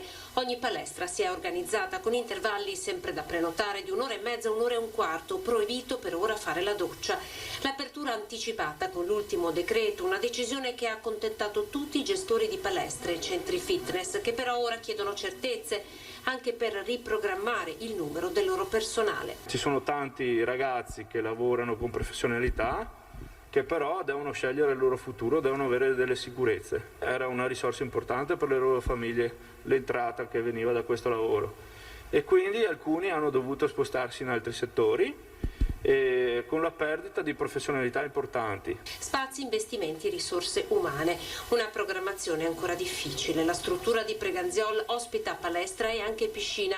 Anche qui Luca Lucchetta ci racconta, c'è ancora tanta confusione. C'era tanta gente che crede che le piscine siano già aperte e ci chiede informazioni anche di questo, quindi c'è un po' di confusione per quanto riguarda le attività. Speriamo di partire presto con le piscine, entrare in zona bianca e come sembrerebbe poter riaprire dal 7 giugno. Questa era una palestra piscina a Preganziola, adesso andiamo a vedere invece com'è andata a Bassano del Grappa. Le palestre riaprono e tornano ad accogliere gli iscritti che potranno fare attività fisica seguendo le regole previste dai protocolli sanitari. Un altro piccolo grande passo verso la normalità, ma è importante ricordare che bisognerà seguire delle regole ben precise. All'interno è sempre obbligatorio indossare la mascherina, non durante lo svolgimento dell'attività fisica. Le sessioni di allenamento dovranno svolgersi con una distanza tra persone di almeno 2 metri e restano indisponibili gli spogliatoi e le docce. Ma com'è stato riaprire dopo quasi 8 mesi di inattività? Dopo parecchi mesi qui siamo stati chiusi dal 18 di ottobre, ricordo. Sinceramente è stata veramente dura non poter esprimere ciò che ci piace fare, soprattutto. Questo ha creato sia in me sia in tanti clienti negatività, un po' di diciamo quasi depressione, no? Ad ogni modo la risposta dei clienti e dei tanti sportivi è stata incoraggiante fin dalle prime ore della giornata. Già da stamattina che è appena aperto, fortunatamente avevo già gli storici clienti che sono venuti subito e mi hanno dato subito un sacco di carica, veramente sì. Speriamo bene domani, dopodomani, comunque importante è esserci, siamo felicissimi di questo. Proprio qualche minuto fa abbiamo acceso la macchina dell'ozono, adesso l'ho spenta, poi la riaccendiamo ancora, è passato il perossido con l'atomizzatore negli spogliatoi, perciò ci sentiamo tranquilli, noi facciamo questo 2 volte al giorno. Ecco allora la riapertura delle palestre. Andiamo invece a vedere intanto come sta andando la campagna vaccinale con il servizio realizzato dalla redazione di Venezia. Prosegue in tutto il territorio del veneziano bene la campagna vaccinale ed anche qui si inizia a puntare sui giovani, proprio come ha dichiarato ieri il presidente Zaia, e il focus è anche su chi poi intratterrà i giovani durante l'estate, dunque gli operatori dei centri estivi. Abbiamo gli ultra ottantenni che praticamente sono vaccinati tutti, gli ultra settantenni anche loro con delle percentuali che superano abbondantemente l'80%, i settantenni anche loro si avvicinano all'80%, le altre fasce d'età sono praticamente in sicurezza perché quelli che sono i dati della immunità di gregge sono stati raggiunti. La campagna vaccinale dell'Ustreia Serenissima sta procedendo a pieno regime e anche l'idea dei vaccini on the road con il camper si è dimostrata vincente. È stato un buon risultato, avevamo previsto questo fine settimana 230 dosi che sono state somministrate tutte tra venerdì e domenica. Abbiamo somministrato del Johnson & Johnson proprio perché in monodose a ultra sessantenni e le cose sono andate benissimo e il tentativo è quello di raccogliere anche gli ultimi indecisi. Questo progetto sarà portato avanti in tutte le altre realtà. È stata una settimana importante perché ha portato alla conclusione delle vaccinazioni domiciliari e ora si aprono ulteriori prospettive con l'arrivo di nuove dosi di Moderna ai medici di base. La nostra dotazione passa da AstraZeneca a Moderna e quindi per noi si amplia logicamente tutta la potenzialità di vaccinare praticamente tutte le classi dai 18 anni in su, comprensivi anche quelli oltre i 60 anni che dovessero ancora non essere stati raggiunti, per cui possiamo disporre veramente di un vaccino universale. Per quanto riguarda la prenotazione della seconda dose che potrebbe cadere nel periodo in cui sono state prenotate le vacanze estive, l'Ulstre commenta. Chiedo alle persone che anche chiedono spostamenti di capire quali sono i reali margini di manovra dei nostri operatori nel territorio e abbiamo dato indicazioni a tutti i nostri operatori di venire incontro alle esigenze all'interno di questi intervalli. Campagna vaccinale non solo nei centri creati dalle aziende sanitarie perché prosegue anche l'attività a domicilio. Andiamo a vedere come sta andando nell'ULSS 5 Polesana. Ringrazio tutti i dipendenti con amore perché si sta bravi. La soddisfazione di nonna Teodolinda, seconda dose di Pfizer direttamente a domicilio nella sua a Rovigo. Una delle oltre 2500 somministrazioni in casa effettuate finora dall'ULSS 5 Polesana. 1600 nel distretto di Rovigo, 900 in quello di Adria. Vaccinazione H24 e anche nei weekend, 22 squadre al lavoro, anche in contemporanea. Dietro le unità mobili un centro di reclutamento e programmazione che gestisce la giornata vaccinale. È stata una grande collaborazione dei medici di medicina generale nel reclutamento dei pazienti, anche, devo dire, anche le associazioni di volontariato hanno contribuito, almeno nella mia realtà hanno contribuito al reclutamento dei pazienti. Una campagna che in tutta l'ULSS, domicilio a parte, prosegue a ritmo serrato nei 9 centri vaccinali dell'azienda sanitaria. Abbiamo raggiunto quasi il 100% per quanto riguarda gli over 80, mentre invece per quanto riguarda le altre fasce d'età, quindi dei 70, 79, 60, 69 eccetera, tra vaccinati e pernotati al 16 di giugno arriveremo all'89% per la fascia d'età 70-79, arriveremo a un 81% per quanto riguarda invece il decennio 60-69, mentre invece appunto per il 50-59 a un 65% e 40-49 a un 47%. Allora, questa è l'ULSS Polesana. Adesso andiamo ad Abano Terme, quindi siamo nel Padovano, perché anche qui il sindaco ha già dato disposizione di poter utilizzare il teatro polivalente per la vaccinazione degli operatori turistici, particolarmente importante proprio nel comparto termale. Green Pass per i turisti, ma soprattutto sicurezza del luogo di vacanza. Abano si prepara ad accogliere la clientela straniera, zoccolo duro e parte fondamentale del turismo termale. Il sindaco Federico Barbierato, dopo aver messo a disposizione dei medici di base gli spazi comunali del teatro polivalente per la vaccinazione degli over 80 e dei fragili, punta a riproporre l'iniziativa per le somministrazioni ai lavoratori termali. Noi abbiamo messo a disposizione anche il teatro polivalente per le vaccinazioni dei lavoratori termali, perché è un tema adesso che si pone all'attenzione, perché i lavoratori termali, vista anche l'andamento positivo della campagna di vaccinazione, dovrebbero essere fra i primi ad essere vaccinati, e a tal proposito abbiamo già messo a disposizione dell'USL, della regione, il nostro teatro polivalente proprio anche per questa situazione qui. A giugno dunque il teatro di Via Donati potrebbe essere destinato alla vaccinazione dei termali per garantire una gestione più efficace e rapida delle somministrazioni del siero anti-Covid. Io confido che a giugno ci sia questa partenza di vaccinazioni per le aziende, quindi per i lavoratori termali, e confido che questo possa rappresentare un ulteriore motivo di svolta per il nostro territorio. Iniziative che vanno di pari passo ad una campagna di rilancio imponente per superare la concorrenza dei paesi stranieri. Adesso vi leggiamo questa notizia di cronaca. Stiamo facendo un po' di difficoltà a collegarci con la nostra Tiziana Bolognani, ma c'è stata una conferenza stampa oggi presso il comando dei Carabinieri di Belluno che hanno scoperto, pensate, un falso invalido. Vi facciamo vedere il video che gli stessi Carabinieri hanno diffuso. L'uomo, appunto falso invalido di 49 anni, è stato denunciato per truffa aggravata e con la stessa accusa anche la moglie, impiegata in un'azienda della zona che aveva usufruito di congedi straordinari INPS e permessi retribuiti per assistenza a familiari disabili. L'indagato simulava in pubblico una totale incapacità di deambulare, muovendosi in carrozzina, mentre in casa saliva tranquillamente le scale, trasportava pesi, attrezzi, scaricava bancali in legno dalla propria autovettura, utilizzava il decespugliatore. Lo vedete ovviamente nel video. Alla prima visita medica nel 2012 all'indagato era stato riscontrato un deficit tale che la commissione gli ha riconosciuto un'invalidità permanente e totale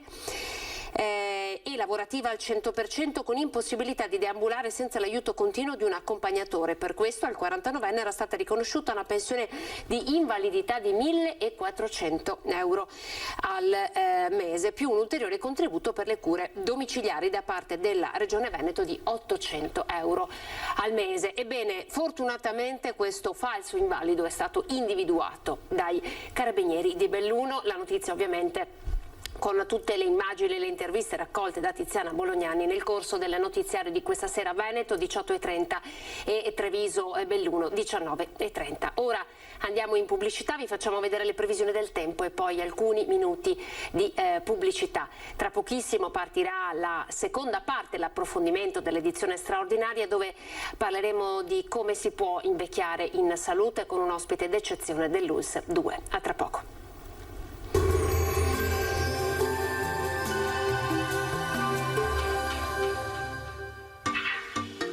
Tremonti, attrezzature e materiale per saldatura professionale a Montebelluna.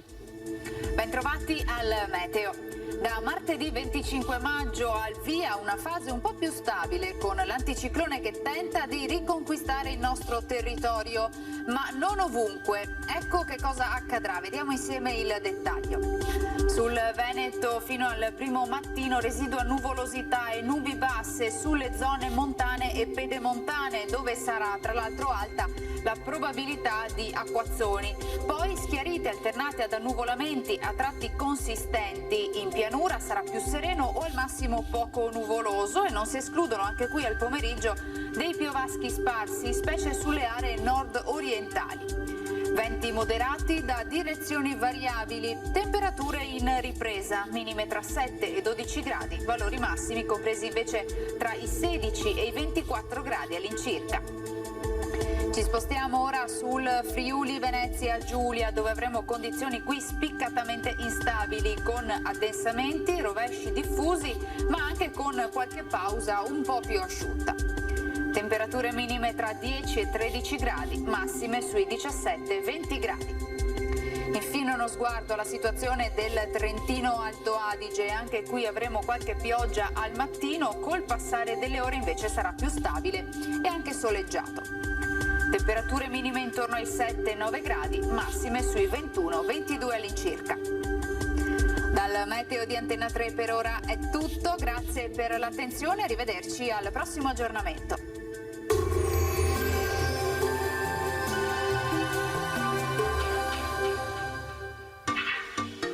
Tremonti, attrezzature e materiale per saldatura professionale a Montebelluna.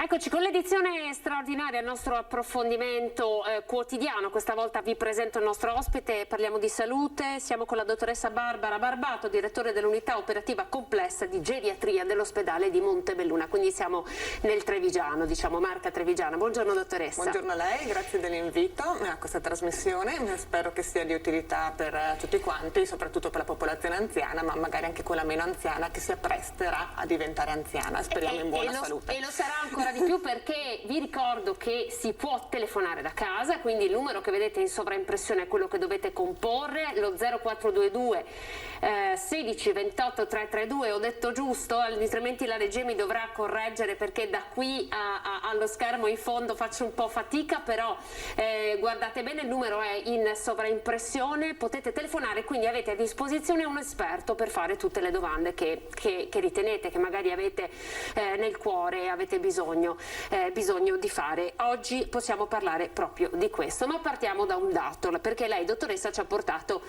dei dati che sono evidenti, cioè la vita si sta allungando, l'aspettativa di vita ormai è evidente, si è allungata, e con questo anche la possibilità di poter invecchiare in salute sempre di più. Questo ormai è inconfutabile. Qual è insomma l'età media dell'aspettativa di vita e come sono cambiate e perché sono cambiate le cose? Allora, le cose negli anni sono molto cambiate, infatti noi abbiamo in mente 65 anni come dato di età in cui la popolazione viene considerata anziana. Questo risale ancora dagli anni 60, è un dato che ci portiamo indietro da anni in cui l'aspettativa di vita era molto più bassa. A 65 anni la gente era già in pensione, per cui veniva considerata fuori dalla vita attiva. Questo ovviamente possiamo vedere oggigiorno non è più così, tanto più che l'età pensionabile è diventata 67 anni, però ancora l'Istat, quando considera il dato di vecchiaia, pone come cut-off i 65 anni.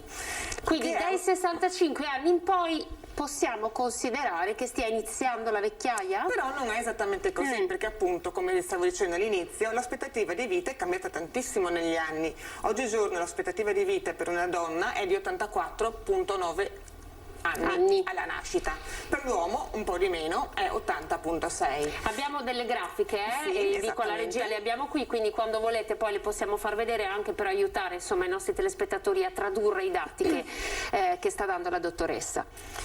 E questo ha delle differenze che si differenziano in base alle aree geografiche, come possiamo appunto vedere nella grafica sottostante, che nel nord-est l'aspettativa di vita è più lunga rispetto a tutte quante le altre aree d'Italia, segue a breve ruota il nord-ovest e il centro.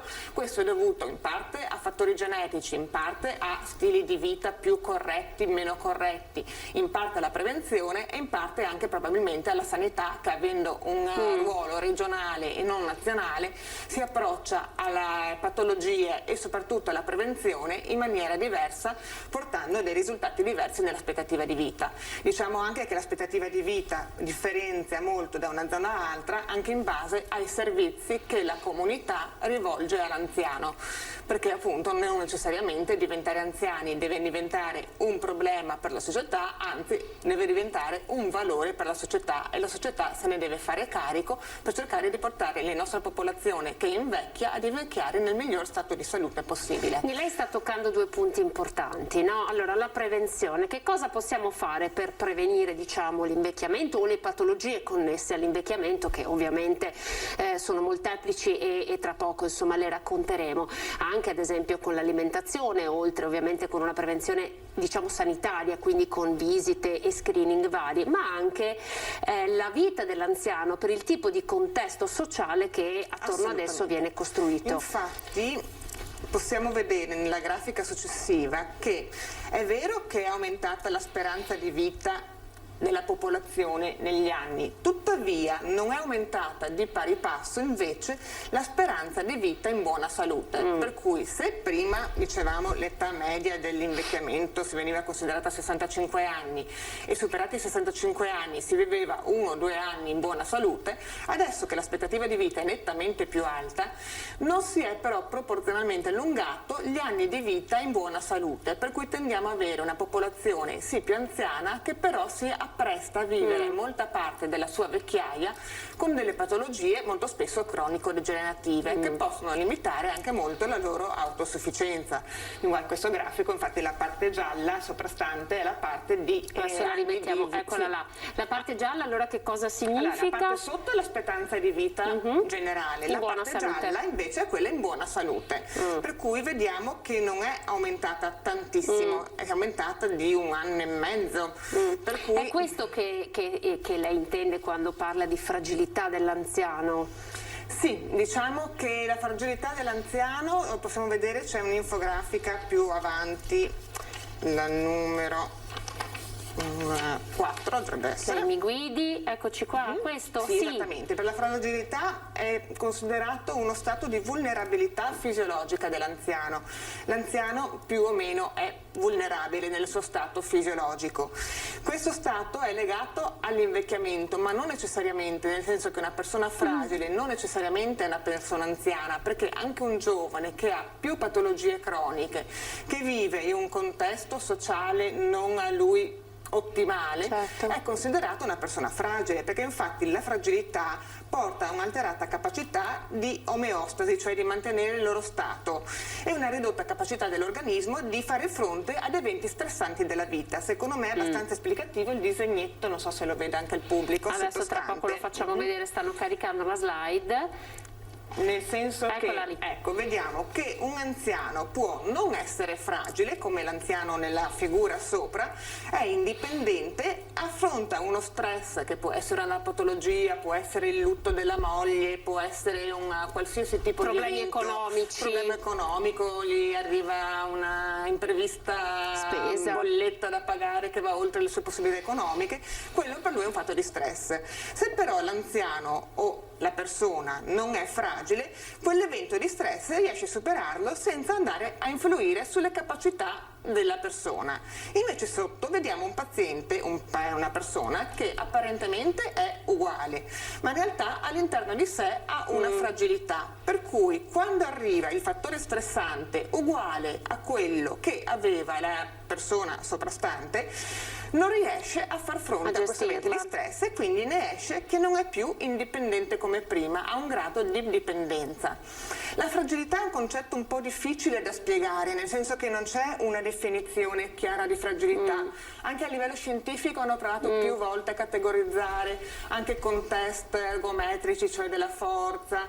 Però in realtà, per vedere se c'era qualcosa di fisiologico, un'evidenza fisiologica, no? In realtà si è visto che la miglior definizione di fragilità, e possiamo andare forse nella slide successiva che lo dimostra, non è categorizzata solo da una problematica, per cui sì c'è l'aspetto fisico e quindi magari la minor forza, la sarcopenia, la perdita muscolare che è tipica dell'anziano, che può portare a difficoltà nel cammino, una perdita dell'autosufficienza, ma in realtà è data da anche altri fattori. L'invecchiamento stesso appunto diciamo che porta ad alcune modifiche fisiologiche che rendono la persona un po' più fragile, ma non per questo necessariamente fragile come intendavamo prima.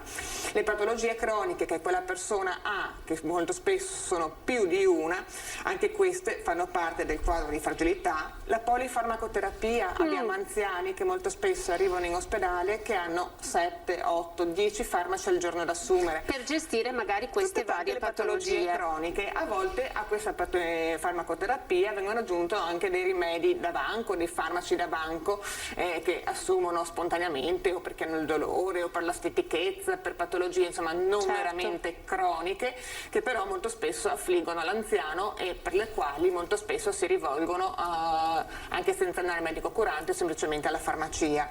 Poi c'è la ridotta funzione autonomia. Ecco, questo vorrei fermarmi un attimo qui, perché è forse la cosa, e magari con qualche telefonata ce lo potranno confermare, la ridotta autonomia funzionale, cioè il fatto di essere anziani e di realizzare, di iniziare a perdere l'autonomia, quindi a non poter magari più sentirsi sicuri nel salire su un autobus, andare dove si vuole, cioè quanto contribuisce questo appunto a rendere fragile una persona anziana? Allora, questo secondo me è uno dei fattori che più influenzano la fragilità dell'anziano, che è una fragilità però non oggettiva, perché in realtà questo tipo di fragilità dell'autonomia è vicariabile dalle tecnologie, perché comunque con la telemedicina, con nuovi supporti, anche la domotica in casa, si possono fare degli accorgimenti per rendere la vita dell'anziano un po' più fragile, che comunque può rimanere nella sua autonomia. È un po' l'equivalente anche del ragazzo giovane che va incontro a un incidente e magari rimane in sedia a rotelle perché ha una paraplegia, rimane paraparetico e quindi non riesce più a deambulare. Abbiamo visto che oggigiorno anche persone giovani con questa grave disabilità tuttavia riescono a svolgere una vita attiva, perché ci sono carrozzine, protesi, la domotica in casa che gli permette di muoversi. Per cui se anche nelle persone più anziane riuscissimo un po' alla volta a far entrare queste nuove tecnologie nella loro vita, anche quella perdita che hanno di autosufficienza potrebbe non essere più una reale perdita di autosufficienza, ma soltanto una perdita di funzioni, ma mantenere ancora il paziente autosufficiente. Questo però non solo nella casa, perché comunque l'anziano non può vivere solo dentro la propria casa. La vita di una persona è piena, è una vita reale, ancora attiva, quando esce anche fuori dal proprio ambiente domestico e si interfaccia con la società, per cui sono delle piccole attenzioni che dovrebbero porre anche le nostre amministrazioni nel rendere la città vivibile e a misura di anziano. Secondo lei è a misura di anziano la nostra società? Se parliamo del Veneto, attualmente no. Diciamo che abbiamo parlato all'inizio dell'invecchiamento della popolazione. Accanto all'invecchiamento della popolazione ci sono stati anche degli altri cambiamenti importanti nella nostra società. Una società che veniva da una società rurale con la famiglia patriarcale, in cui molto spesso era accolta comunque la persona anziana all'interno della famiglia con i figli che rimanevano nella stessa casa e poi nascevano i nipoti, e quindi c'era un supporto sociale, familiare, che poteva aiutare l'anziano a vicariare le funzioni che andavano perse man mano negli anni. Questa famiglia patriarcale oggigiorno non esiste più. Ho visto dei dati veramente impressionanti del 40% della popolazione che vive da solo, cioè le famiglie nel 40% dei casi sono monocomponenti, e una parte magari è dovuto a ragazzi giovani single che vanno a vivere in autonomia fuori dalla casa dei genitori, e questa è una cosa anche positiva perché si creano un'indipendenza. Però purtroppo all'interno del 40% c'è anche una grande fetta di popolazione anziana che o è rimasta vedova o magari non si era mai sposata, per cui vive da sola la propria vecchiaia senza avere un supporto che invece negli anni passati, molto passati, era garantito dalla famiglia che tra l'altro molto spesso c'era la figlia o la nuora in casa che non lavorava perché comunque faceva la casalinga, quindi aveva il tempo di poter dedicare la sua attenzione anche al signore, la persona anziana che avevano in casa. Oggigiorno le famiglie per necessità economiche si devono lavorare, marito e moglie, la maggior parte quantomeno, per cui non c'è neanche più questa figura assistenziale che può appunto sopperire. Quindi la famiglia patriarcale che in qualche modo segue l'anziano e non lo lascia solo, e poi lo stesso contesto della famiglia patriarcale che permette all'anziano di mantenere quel vigore anche intellettivo, proprio perché magari c'è il nipotino da guardare un attimo, metti questo sul fuoco. Quindi la famiglia patriarcale assolveva più compiti, no? Probabilmente. Perché comunque è l'importante, come stava proprio dicendo lei poco fa, il fatto di mantenere attivi non solo fisicamente ma anche mentalmente la persona, e questo era dato anche responsabilizzando la persona per alcuni compiti. Oggigiorno dovrebbe un po' forse la società venire incontro a queste necessità e quindi rendere più punti di incontro per gli anziani, per mantenerli attivi a livello mentale, psicologico, penso per esempio con grande ruolo potrebbero averlo le biblioteche dei vari comuni, cercare di sviluppare degli incontri per la popolazione anziana in cui ci sia uno scambio di opinioni. Ovviamente non è che siano tutti quanti letterati i nostri anziani, però anche su tematiche molto semplici, molto magari coinvolgenti la persona, penso che ognuno abbia la possibilità di dire la propria opinione interfacciandosi con gli altri, mantenendosi attivo. Un'altra cosa importante è anche magari cercare di coinvolgere le persone all'età pensionabile, perché molto spesso con la pensione si ha poi un ritiro sociale della persona. Persone che fino al momento lavorativo... E lei ha notato un collegamento anche dopo una pensione di una sorta di degenerazione? Beh, diciamo che soprattutto in persone in cui si coinvolgevano molto nel lavoro, che il lavoro non era solo un'attività per portare a casa lo stipendio a fine mese, ma che erano coinvolte dal loro lavoro, l'età pensionabile, il ritirarsi dal lavoro lascia molto spesso un senso di vuoto, di solitudine che deve essere colmato da altre attività, perché comunque ci si ritrova persone che hanno lavorato magari 8 ore, 9 ore, tutte quante la loro vita, tutti quanti i giorni, si ritrovano un tempo, invece di un tempo liberato da poter dedicare ad altre attività che però non avevano avuto il tempo di sviluppare durante l'attività lavorativa, si trovano un tempo vuoto e nel tempo vuoto vengono fuori tutte quante le problematiche psicologiche della persona, le paure, il fermarsi, anche il fermarsi fisicamente, perché magari prima era una vita attiva, perché si spostavano per lavoro e molto sociale, voglio dire, no? Perché comunque un lavoro concepisce un contesto.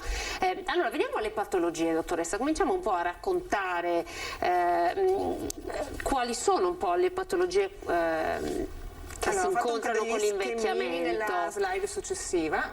Eccoci qua. Allora, diciamo che le patologie principali dell'invecchiamento sono tutte patologie per lo più degenerative, o meglio, ci sono anche patologie non croniche degenerative che sono presenti sia nell'anziano tanto nel giovane, come per esempio pensiamo alle infezioni, le polmoniti, i traumi, le cadute, ma mi sento di dire che le cadute sono prevalenti nell'anziano piuttosto che nel giovane, ma le cadute secondo me è un capitolo talmente grande che forse meriterebbe una puntata a parte solo di quello. Quindi.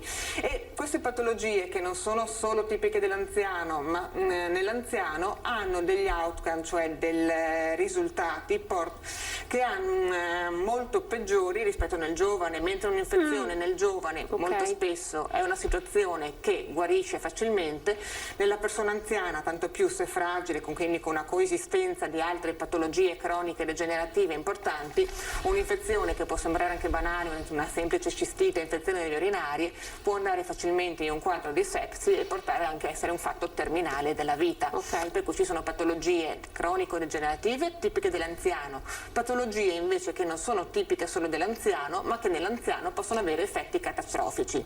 Tra le patologie degenerative tipiche dell'anziano ci sono soprattutto quelle di tipo cerebrovascolare, come la cardiopatia ischemica, la cardiopatia ipertensiva, la vascolopatia cerebrale cronica. E queste come si possono tenere sotto controllo? Cioè, banalmente, proviamo a consigliare... Allora, secondo me, a me piace una frase che vale per tutte le patologie un po' degenerative e croniche. Non possiamo pensarci quando siamo anziani, perché bisogna imparare a invecchiare da giovani. Questa è una frase che a me piace tanto, imparare a invecchiare da giovani. Può che sembrare un po' un'antitesi. Ma in realtà è una frase che può essere presa in maniera veramente positiva, nel senso che da giovani abbiamo forse anche più strumenti, più carica, più energia per poter gestire il nostro invecchiamento. È che forse quando si è giovani non si pensa che diventeremo anziani, quindi si tende a vivere la giornata. Sto bene, posso fare tutto quello che voglio. E invece è proprio quando siamo giovani o relativamente giovani che dobbiamo pensare a degli stili di vita corretti e a degli atti di prevenzione che ci permettono di invecchiare nel miglior stato di salute possibile. E anche qualora alcune patologie comparissero, perché comunque l'ipertensione, anche se, faccio un esempio, l'ipertensione, anche se uno ha uno stile di vita corretto, per cui non fuma, sta attento all'alimentazione, ha una vita non sedentaria ma ha una vita attiva di movimento, l'ipertensione può venire lo stesso. Però se ce ne rendiamo conto, perché comunque facciamo controlli della nostra salute, andiamo periodicamente dal medico, misuriamo la pressione, ogni tanto facciamo gli esami del sangue, facciamo gli screening oncologici per le patologie per cui è previsto. Quindi la base potrebbe essere l'esame del sangue, il controllo della pressione, proprio le basi che possiamo anche... il controllo del sangue con gli esami tipici che sono la glicemia, per l'insorgenza del diabete e accorgersene precocemente, l'effetto del colesterolo e i trigliceridi per appunto il rischio di dislipidemia che poi porta alle patologie cerebro-cardiovascolari, l'emoglobina per riscontrare un'anemia che potrebbe essere spia di ulteriori patologie oncologiche o semplicemente di deficit nutrizionali, perché purtroppo l'anziano modifica anche la sua dieta e anche la capacità del nostro organismo di assimilare i nutrimenti, per cui molto spesso vanno incontro a patologie carenziali che si possono manifestare nella carenza di folati, B12, ferro, poi nell'anemia, che porta anche a un indebolimento fisico e quindi conseguenze anche sull'aspetto della funzione. E poi degli esami del sangue principali, la funzione renale, in modo tale da vedere se ci sono delle complicanze dell'aspetto urinario che stanno comparendo e poterle trattare per tempo. E per quanto riguarda invece poi l'aspetto delle patologie degenerative dal punto di vista cognitivo, questo è un capitolo molto ampio, anche questo è un po' difficile anche da entrare nel merito, nel senso che viene considerato normale che l'anziano dimentichi la famosa Teresina o la Teresina. In realtà un invecchiamento in salute non prevede necessariamente una perdita delle sue funzioni cognitive, per cui quando c'è una perdita cognitiva, quindi che può essere della memoria, ma non è l'unico dominio, la memoria può essere anche un'incapacità di fare calcoli, una capacità di attenzione, una capacità di fare attività che prima svolgevano con facilità e invece anche ora solo non la riescono maglia più a fare. magari. Esattamente, dovrebbe essere una spia, un campanello d'allarme per cui rivolgersi ai centri di riferimento, ci sono sul territorio. È anche un po' un messaggio ai figli forse, no? Esattamente, Questo. perché è difficile che uno di se stesso se ne renda conto, soprattutto nella fase iniziale in cui le cose sono più sfumate. Ecco, una cosa importante per la prevenzione un po' di tutte le patologie si è visto che tutta quanta la popolazione con una scolarità maggiore hanno una minore incidenza delle patologie e un invecchiamento in maggior salute, perché comunque l'avere una scolarità maggiore molto spesso porta a un'attenzione, a un'attivazione, perché magari l'attività della lettura piuttosto che il cruciverba viene mantenuto nel tempo, ma anche magari una maggior sensibilità verso la prevenzione e verso il rivolgersi a chiedere aiuto. Quindi mi ha anticipato, perché volevo proprio parlarle del cruciverba, nel senso che insomma banalmente spesso può essere un aiuto come un passatempo, ma anche proprio un aiuto per allenare la mente, tenerla sempre attiva, anche in maniera giocosa, no? Perché magari non tutti hanno voglia di sostenere un libro, magari non tutti fanno fatica con i caratteri piccoli, perché poi ci sono degenerazioni anche sia a livello dell'aspetto visivo, dell'aspetto uditivo, per quanto riguarda poi ascoltare magari la musica, è vero che si può alzare il volume, si possono mettere le protesi, anche se purtroppo vedo che le protesi acustiche sono veramente mal tollerate dagli anziani, per cui molto spesso le hanno e le appoggiano e le là sul lasciano lì. comodino. E questo crea poi anche un isolamento sociale, perché il fatto di non riuscire a interagire, a capire quando le persone parlano, pongono un atteggiamento di isolamento che alla fine crea un circolo vizioso. Con l'isolamento ci si isola ancora di più, si è meno attivi e porta a un peggioramento della situazione generale. Nella slide che stiamo condividendo, dottoressa, c'è un parallelismo veramente molto interessante tra gli uomini e le donne.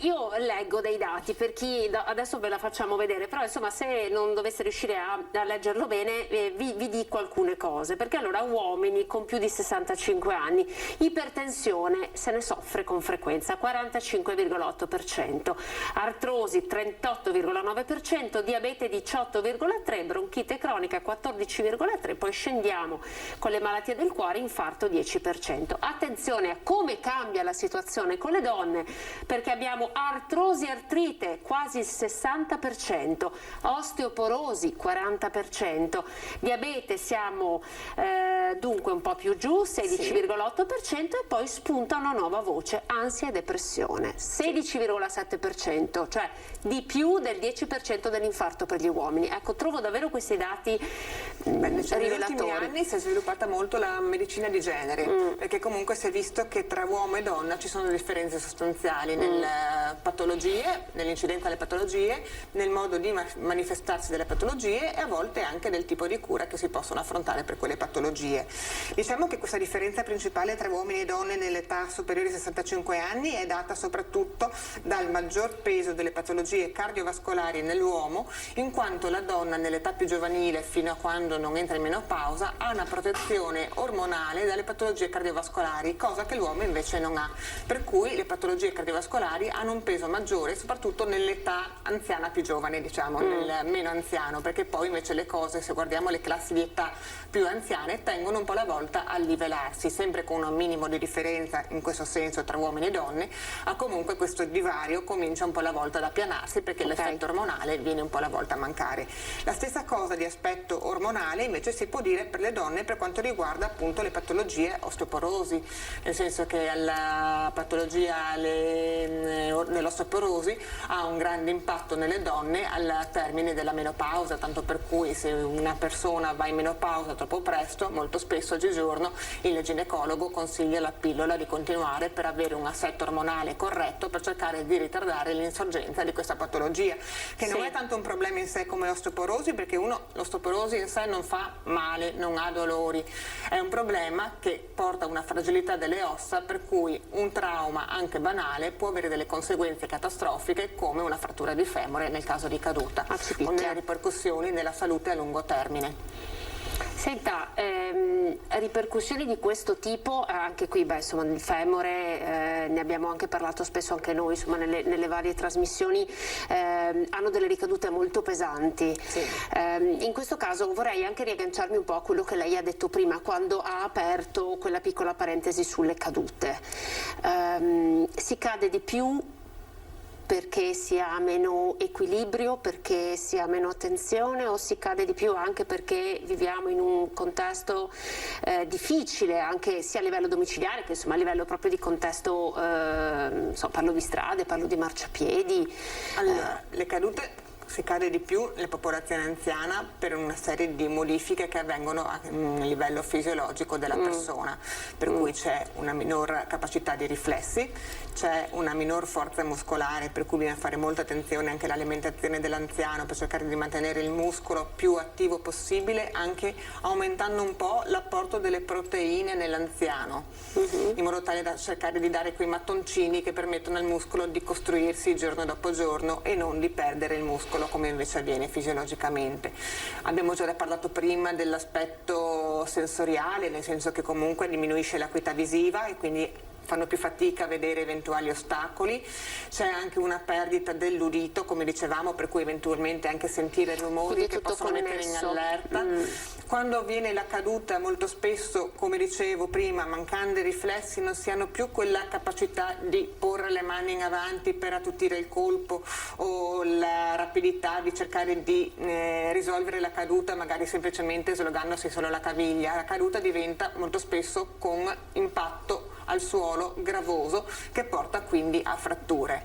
Sicuramente anche l'ambiente dovrebbe avere delle modifiche all'avanzare dell'età, perché la maggior parte delle cadute comunque avvengono in ambiente domestico e l'ambiente domestico è un ambiente molto pericoloso se non si pongono delle dovute attenzioni. Per esempio quello che quando subito chiedo ai pazienti quando entrano in ospedale avete tappeti in casa? Ecco, il tappeto che tanto piace ai nostri anziani, perché le case di una volta erano ricche di tappeti bellissimi, colorati, però diventano un grave problema, perché è vero che sembra sottile non essere ma anche la camminata dell'anziano molto spesso ha delle modifiche, non sia più un passo ampio, alto, il passo diventa piccoli passi molto spesso trascinati al suolo, per cui anche il tappeto che è sottile diventa una possibile inciampo nel cammino dell'anziano. Quindi attenzione ai tappeti, insomma, se vedete che ne avete tanti, che insomma, esatto, che possono poi infastidire, attenzione ai tappeti, si possono eliminare, insomma abbiamo così meno tappeti da pulire, insomma ci sono anche cose positive, no? Perché è vero, molte case, soprattutto di anziani, hanno tappeti magari a cui tengono, che sono i ricordi di una vita, quindi si può anche valutare di modificare, no, il proprio arredamento anche in funzione di una migliore qualità. Magari togliere i mobili che sono ingombranti, che hanno le zampe che sporgono, per cui sono più facilmente danno la possibilità di inciampare. Poi c'è anche da dire che molto spesso la persona anziana fa anche fatica ad accettare il venir meno delle proprie funzioni e quindi il poter usare degli strumenti che gli aiuterebbero nel vicariare le funzioni che vanno perdendosi. Per cui sto pensando all'anziano che fa più fatica a muoversi, che è più instabile, che perde l'equilibrio, che però non ne vuole sapere di usare il bastone piuttosto che il deambulatore, come fosse una stigmata, una vergogna, cosa che in realtà assolutamente non è. Sono dei mezzi che permettono di mantenere la propria autonomia con un piccolo supporto esterno, in questo caso non di domotica ma proprio meccanico. Certo. A noi piace insomma anche in questa sede lanciare messaggi di questo tipo, molto, molto naturali, molto per far capire che è un naturale processo della vita, che appunto tutto questo è stato inventato per aumentare la qualità della vita. Magari si possono fare come il famoso carrellino della spesa che ormai hanno tutti, no? Il carrellino della spesa ci aiuta a portare più spesa senza fare fatica, quasi quasi lo potremmo consigliare a tutti, insomma anche ai giovani forse. E tanto più il deambulatore ha anche la possibilità di avere il seggiolino davanti, per cui se uno comincia a avere fatica nel cammino lo può bloccare con i freni, sedersi, riposare un attimo e poi continuare nella propria passeggiata. Possono mettere il cestino per fare la spesa, per cui sì, deve essere un po' rivalutato e accettato. Avere dei compagni di viaggio, no? Accettare dei compagni di viaggio diversi. E di usarli anche in ambiente domestico, perché purtroppo anche le persone che lo accettano all'esterno di casa, poi l'ambiente domestico viene vissuto come un ambiente sicuro perché è il proprio, che da una parte è vero perché lo si conosce bene, ma è proprio quando veniamo meno nella nostra attenzione che subentrano i problemi ed i pericoli, per cui se perché nell'ambiente domestico non facciamo più attenzione dove camminiamo, per cui non guardiamo appunto che c'è il tappetto, non usiamo i mezzi che invece fuori di casa usiamo, bastone, deambulatore, la caduta diventa molto più probabile e con conseguenze, come dicevamo prima, anche importanti. Insomma sono strategie, no? Che di fatto possiamo utilizzare, nemmeno così complesse da utilizzare. E neanche dal punto di vista economico, insomma, perché mettere una casa con la domotica ha dei costi importanti. È vero che ci sono agevolazioni, soprattutto se una l'ha riconosciuta all'invalidità, possibilità di avere dei contributi, però comunque non neghiamoci che è un costo. Certo. Invece questi sono a costo, non dico zero, ma insomma un esempio minimale. banalissimo di domotica è il pulsante che ci fa salire le tapparelle piuttosto che dover tirare il tirante, insomma ecco un esempio proprio banalissimo. Anche gli allarme che a una certa ora si attiva automaticamente in modo tale che anche se si dimentica di inserirlo la sera c'è l'allarme che si inserisce, il montascale, piuttosto anche che delle poltrone, le luci della sera che magari si attenuano in modo tale da permettere comunque una minima divisione notturna, perché altrimenti ci si alza di notte nel buio e più rischio la caduta è maggiore. Quello assolutamente, direi che avere il buio sia sconsigliabile. Che vedi che ti si alzano dal letto e la luce si accende, potrebbe essere un aiuto per vicariare appunto queste.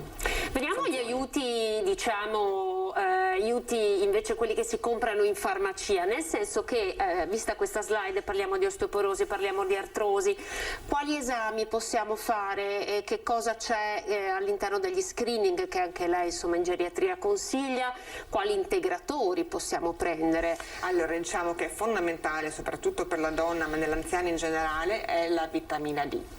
Nel senso che comunque è vero che l'esposizione alla luce permette, l'alimentazione dovrebbe permettere un normale livello di vitamina D, tuttavia l'anziano con minor assorbimento, modifiche della dieta, una minore esposizione alla luce solare, infatti anche ai giovani oggigiorno si vede che c'è un maggior deficit perché comunque siamo sempre più chiusi in casa, non parliamo di quest'ultimo anno. Poi. Lo smart working ci ha tolto qualsiasi possibilità di. Per cui l'integrazione di vitamina D dovrebbe essere nell'anziano quasi la norma, si può fare il dosaggio eventualmente, anche perché comunque anche se uno la prende e non ha bisogno il rischio di intossicazione è praticamente impossibile, servono valori tali di assunzione che non sono.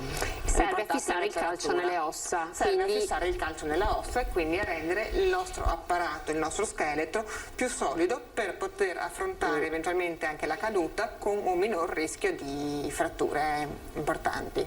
E in realtà la vitamina D in questo momento è un po' stata valutata anche per molti altri aspetti, era stata considerata anche nel Covid come senza poi in realtà trovare validazioni difese scientifiche, e anche il tono dell'umore. Ci sono molti studi sulla vitamina D in questo momento, sembra essere un po' una panacea per tutti quanti i mali, forse magari in alcuni casi anche sopravvalutata, però comunque delle sue funzioni sono importanti. Come screening oppure aspetti, altri integratori se ne ha da consigliare? Allora, altri integratori potrebbe essere sempre a livello alimentare, nel senso che, come ho già detto forse già 2 volte, ma mi piace rimarcare il concetto perché è veramente importante, l'anziano va incontro a una perdita del muscolo e quindi l'apporto proteico e calorico dell'anziano deve essere seguito attentamente.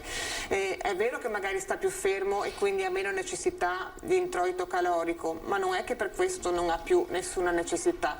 Poi molto spesso, anche a causa della solitudine, tendono a mangiare male, quindi a scegliere cibi già pronti, più veloci da fare, che però non hanno magari quell'apporto di nutrienti che invece sono necessari. Per cui quando si vede soprattutto l'anziano molto anziano che comincia a avere il muscolo più debole, che comincia a avere più fatica nel cammino, un semplice test è capire, da seduto sulla sedia, riuscirsi a alzare senza l'uso delle mani. È un test molto semplice, molto banale, che però è indicativo della forza delle arti inferiori, per cui se questo avviene con molta difficoltà, con tempi molto lunghi, forse qualche problema di sarcopenia, quindi di perdita del muscolo c'è, e quindi in quel caso si possono usare integratori calorico-proteici. Screening. Allora, screening possono essere considerati screening per patologie cardiovascolari, come dicevamo prima, quindi il controllo periodico della pressione e gli esami del sangue che abbiamo già citato prima, come appunto il colesterolo, trigliceridi, il controllo della glicemia per la prevenzione del diabete. Il screening poi invece è anche legato alle patologie neoplastiche, per cui il dosaggio del PSA, il sangue occulto fecale, la visita ginecologica e la mammografia nelle donne, perché patologie neoplastiche anche sono annuali questi screening? Non sono tutti annuali, nel senso che poi anche in base all'età della persona varia la frequenza dello screening. La maggior parte vengono anche invitati proprio dalle proprie ALS, dalla propria ULS arriva a casa la lettera in cui si chiede di presentarsi. Altre volte invece magari può essere il medico curante a suggerire di fare certi esami, certi approfondimenti. Certo, il medico di famiglia, medico curante rimane davvero l'anello, no? Probabilmente è l'anello di congiunzione con voi direttamente, no? Con la geriatria, quindi è il primo step, quindi è anche importante che ci sia sempre un rapporto di fiducia e di estrema conoscenza. Assolutamente, anche perché comunque è chi dovrebbe mantenere un po' le fila di tutte quante le patologie che purtroppo negli anni vanno ad accumularsi e che molto spesso anche a livello terapeutico entrano in conflitto una con l'altra, perché appunto la polifarmacoterapia di cui parlavamo prima, quegli anziani che arrivano con 7 farmaci, non tutti i farmaci vanno d'accordo uno con l'altro, ci sono a volte delle reazioni avverse, delle controindicazioni, per cui il medico curante e non il singolo specialista che vede il paziente per quella singola patologia dovrebbe avere il quadro generale della situazione e fare un po' il manager della salute dell'anziano. Che è un po' anche, diciamo, questa sua funzione di manager è un po' emersa soprattutto adesso in questa fase, ormai lunga fase di pandemia, ma ne parleremo tra pochissimo, da Covid.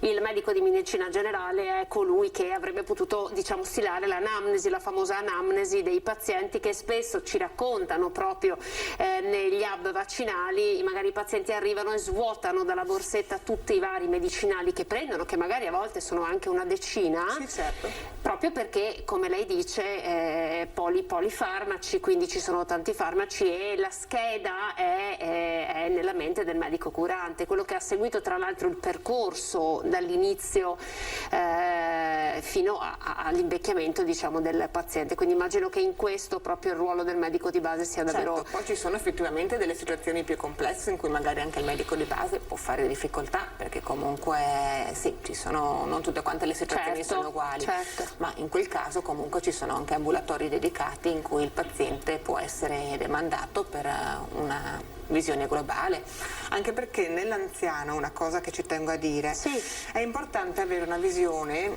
globale, nel senso che l'approccio all'anziano nella geriatria ha come cardine la valutazione multidimensionale, cioè come geriatra io non mi limito soltanto a visitare il malato e fare la lista delle patologie e a prescrivere le medicine di cui necessita per quella singola patologia.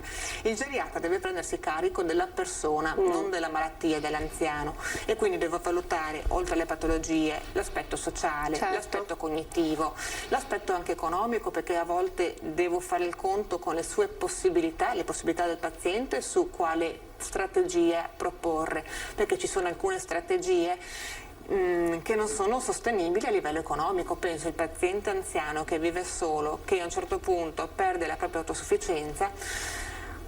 A me piacerebbe che il paziente potesse rientrare al suo domicilio, ma al suo domicilio seguito da magari solo H24. non può stare, e la presenza di un caregiver esterno a pagamento magari la sua pensione non glielo permette. Per cui devo ricorrere all'aiuto del comune, che però garantisce soltanto alcuni tipi di supporti economici che magari possono non essere sufficienti. In alcuni casi si deve ricorrere all'istituzionalizzazione, perché è l'unica possibilità che a livello economico mi viene concessa. E qui secondo me, dottoressa, lei apre un po' una breccia in un discorso davvero interessante e ampio, quello del welfare di una società che dovrebbe, come si diceva anche un po' all'inizio, no? Anche attraverso i sostegni all'invecchiamento, consentire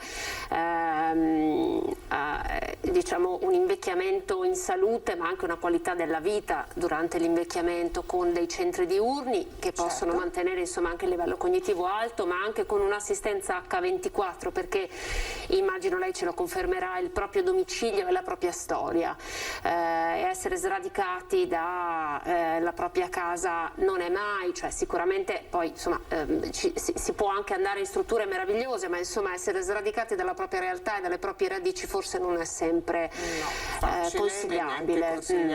Soprattutto magari nei decadimenti cognitivi, nella fase iniziale in cui cambiare il proprio ambiente è un perdere ancora di più punti di riferimento, e quindi potrebbe anche peggiorare l'aspetto cognitivo.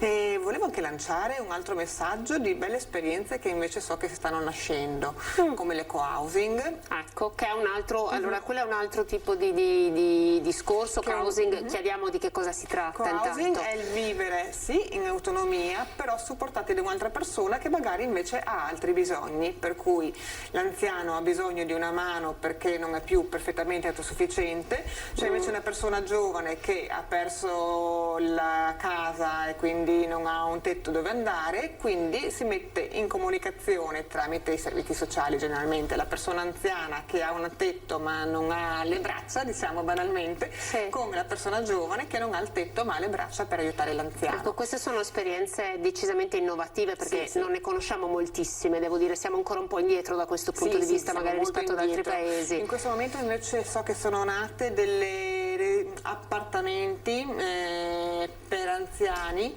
vicini uno con l'altro, con una supervisione, in modo tale che l'anziano possa mantenere la sua autonomia in sicurezza. Allora, dottoressa, noi andiamo in pubblicità e poi continuiamo anche per raccontare che cosa è accaduto in questo anno e mezzo di Covid, come purtroppo si è dovuto stravolgere anche la prevenzione degli anziani, con ospedali che erano assolutamente concentrati ad occuparsi di altro, e parliamo di vaccinazioni ancora in compagnia della dottoressa, quindi a tra poco.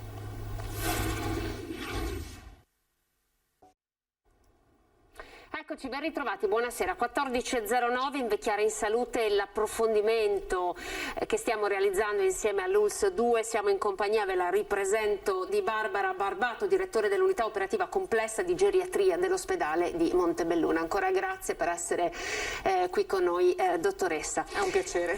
Allora, abbiamo aperto, non stiamo facendo questa bella fotografia sul mondo degli anziani, no? Cercando anche di sfatare qualche mito e di raccontare come nella vita ci siano degli strumenti anche banali, delle piccole strategie di cui ci potremmo fare carico per riuscire ad alleggerire quello che è l'invecchiamento, che spesso insomma viene visto in maniera negativa.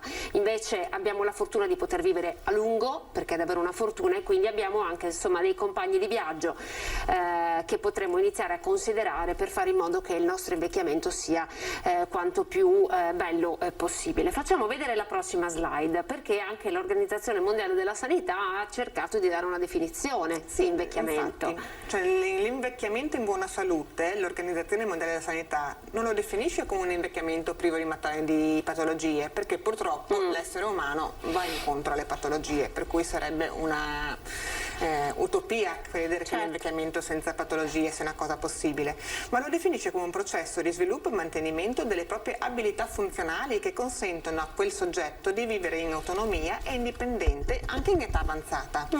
Quindi queste abilità funzionali che vengono a mancare sono costituite dalle capacità fisiche e mentali di un individuo, che è la capacità intrinseca, ma anche dalle caratteristiche del contesto di vita di cui la persona fa parte, l'ambiente, e anche delle interazioni tra l'individuo e il contesto di vita in cui vive. Un po' abbiamo anche accennato prima a questa interazione con l'ambiente, che è fondamentale, ma anche l'Organizzazione Mondiale della Sanità proprio centra questa problematica e quindi pone accanto alle problematiche dell'individuo, come i comportamenti sani, stili di vita, alle patologie, età correlate, quindi di trattarle nella maniera corretta e quando possibile prevenirle.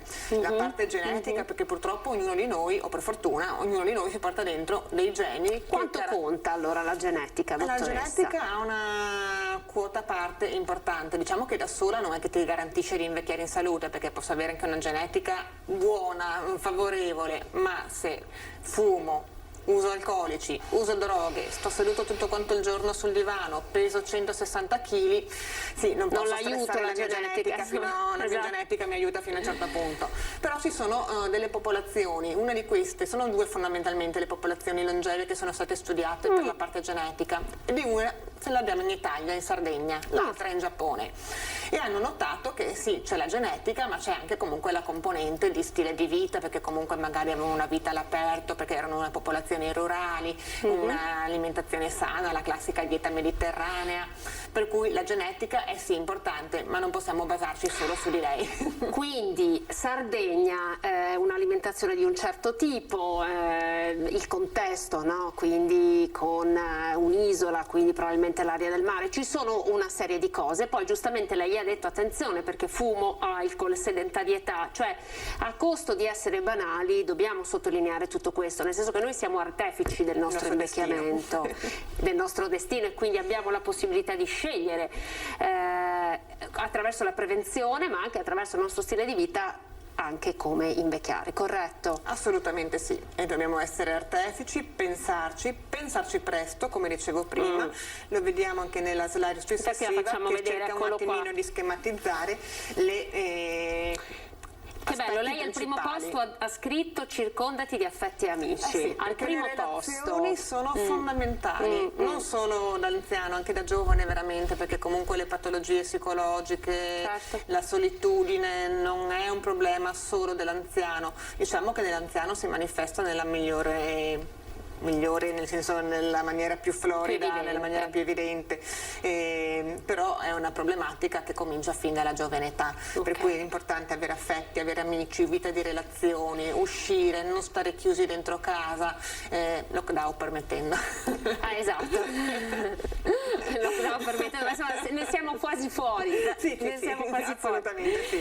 Poi l'importante è la cucina, quindi una dieta varia, cercando di prediligere i grassi vegetali a quelli animali, e anche le proteine, possibilmente se sono proteine vegetali, non animali, o se sono animali, carne bianca e pesce rispetto alle carni rosse, poveri di grassi, l'uso del sale in maniera limitata, piuttosto usare delle spezie per insaporire i cibi. Ecco, questo sul sale delle spezie per insaporire i cibi è un problema nell'anziano, nel senso che anche il senso del gusto si modifica con l'età, e quindi gli anziani tendono a sentire un po' meno i sapori, e quindi tendono ad avere anche più difficoltà ad alimentarsi, avere meno voglia di mangiare, perché i cibi li trovano meno saporiti, per cui magari cercare nell'anziano di usare delle spezie in più in modo tale di loro gradimento, ovviamente poi il gusto è personale, quindi ognuno deve trovare il proprio, non c'è una panacea. E poi insomma le spezie non fanno parte solo di un certo tipo di cucina, perché magari le associamo alla cucina orientale, non siamo abituati ad usarle. Anche le erbe aromatiche sono spezie in un certo senso, di cui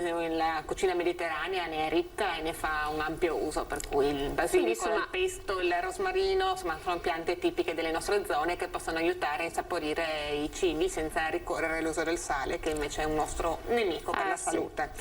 Intenzione al peso corporeo, quindi a cercare di non andare sovrappeso, anche perché il sovrappeso, se il giovane lo riesce a tollerare con dei danni che non vede, nell'anziano uno si manifestano i danni del sovrappeso sulle patologie cardiovascolari e secondo nelle patologie osteoarticolari, quando cominciano a comparire i dolori d'artrosi. Un problema è portarsi dietro quando va a camminare, a passeggiare, anche chili in eccesso. È come se dovessero camminare con uno zaino carico tutti quanti i giorni, per cui è uno stress in più per l'organismo.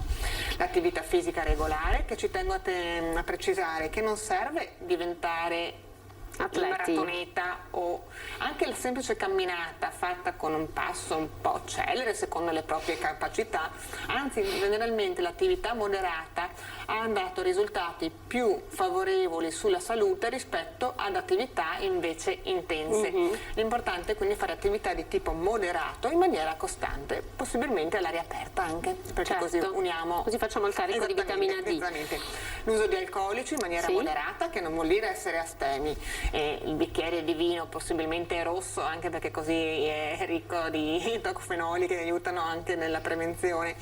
Al pasto è concesso, non è che non sia concesso, è l'abuso dell'alcol che non è concesso, non è salubre.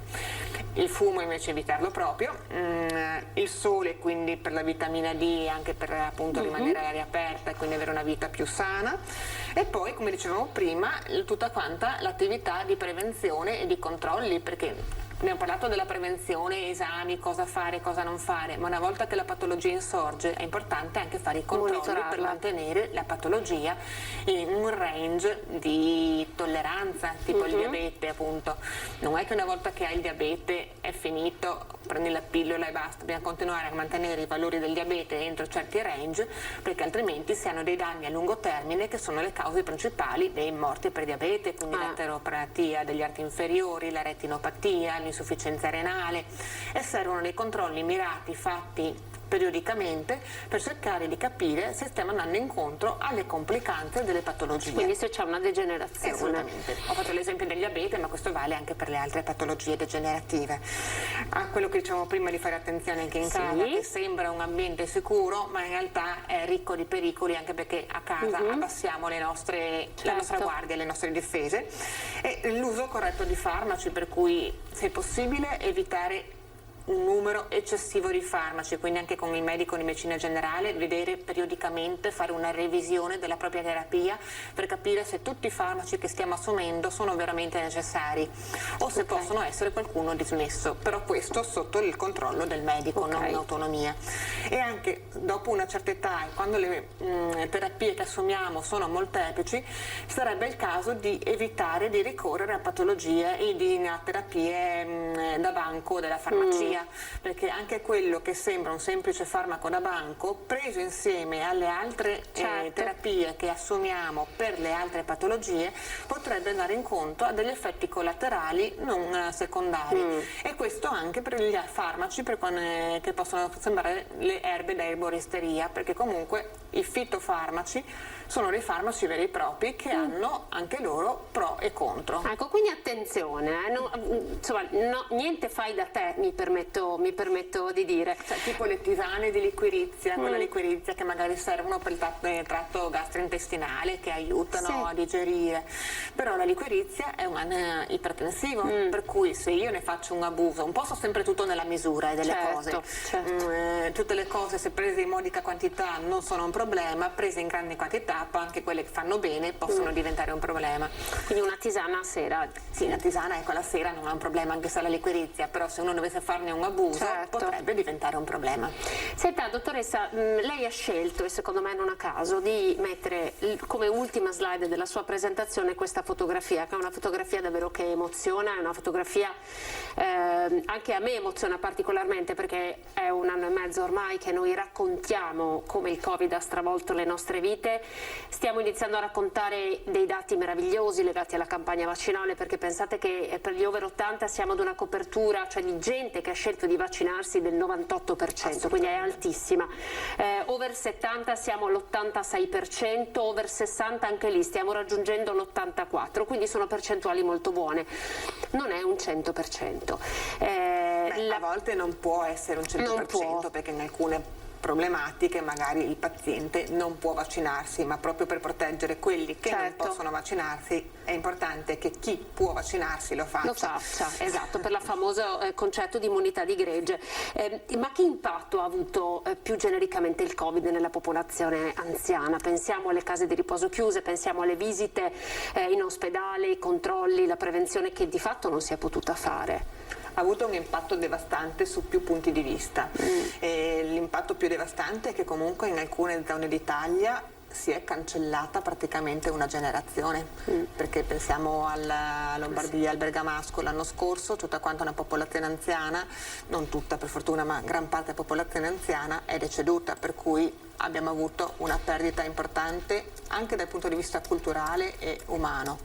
Perché comunque quello che ci possono trasmettere i nostri anziani come conoscenze è un bagaglio culturale immane che è andato perduto nel breve periodo senza possibilità di rimediare a ciò, purtroppo. Diciamo che anche l'aspettativa di vita che abbiamo visto prima all'inizio è aumentata in tutti quanti questi anni. Con quest'anno di Covid l'aspettativa di vita, soprattutto nell'uomo, cioè di sesso maschile, è diminuita di 1 anno, per cui ha avuto un impatto importante sulla popolazione anziana. Poi noi parliamo anche molto di long Covid, cioè di persone che hanno avuto il Covid e che ne sono uscite ma che hanno degli strascichi importanti. Immagino che anche per la popolazione anziana lei l'abbia visto questo. Sì, diciamo che è ancora un po' tutto, purtroppo il Covid è una patologia molto nuova, per la medicina è una patologia molto nuova, perché 1 anno di patologia non permette di avere studi a lungo termine che ci svelino i segreti di questa di questo nuovo virus. E diciamo che ci sono effetti anche a livello del sistema nervoso nel lungo termine, che non è solo la mancanza dell'udito e dell'olfatto e del gusto, anche proprio a livello cerebrale ci sono delle modifiche che si sono viste essere perduranti nel lungo termine. C'è una fatica, proprio stanchezza cronica che non si riesce a rimediare, che poi si porta avanti nei mesi, e c'è un aspetto anche depressivo, questo sia nel giovane che nell'anziano. Diciamo, nell'anziano in più le problematiche principali del Covid non sono legate al Covid inteso come patologia che l'anziano ha preso. Il Covid ha avuto un importante impatto sulla popolazione anziana, anche in quella che non ha avuto il Covid, perché comunque l'anno scorso con il lockdown non si usciva di casa. E io fino da quando ci siamo incontrati in questo incontro ho sempre parlato della necessità dell'anziano di mantenere le relazioni, di uscire di casa. Per cui esattamente il contrario invece di quello che è stato necessario, perché era necessario in quel momento fare. Ma questo non è stato privo di conseguenze, per cui abbiamo visto un rapido peggiorare degli aspetti cognitivi, per cui persone che fino in quel momento riuscivano ad avere un bilanciamento dal loro punto di vista cognitivo, magari c'era un mild cognitive impairment, quindi una iniziale perdita di funzioni cognitive, con l'isolamento, con il venire meno, anche ha fatto lei accenno prima ai centri diurni, che sono una risorsa fondamentale per una categoria di anziani che improvvisamente non hanno più potuto accederci, perché i centri diurni sono stati chiusi e sono chiusi tuttora, non sono più stati riaperti, non permettono più quella vita di relazione, quegli stimoli cerebrali, e quindi abbiamo visto improvvisamente precipitare situazioni cognitive che prima erano borderline e che invece si sono manifestate improvvisamente in una gravità che non era pensabile fino a qualche mese prima.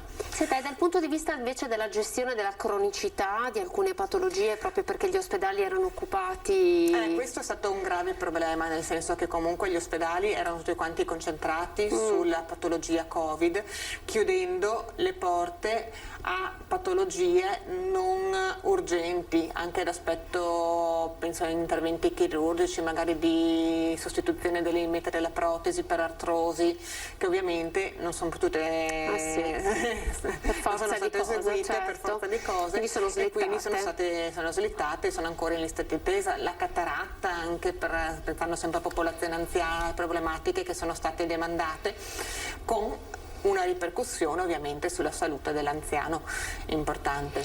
Diciamo che gli interventi di controllo si sono più o meno mantenuti, soprattutto non tanto l'anno scorso, dove è stato un impatto devastante in cui non eravamo preparati, per cui è stato più difficile organizzare tutto quanto, ma in questa seconda ondata, diciamo da questo autunno fino ad oggi, in cui invece i servizi sanitari erano più preparati, alcune attività di controllo si sono riuscite a mantenere grazie anche magari alla telemedicina.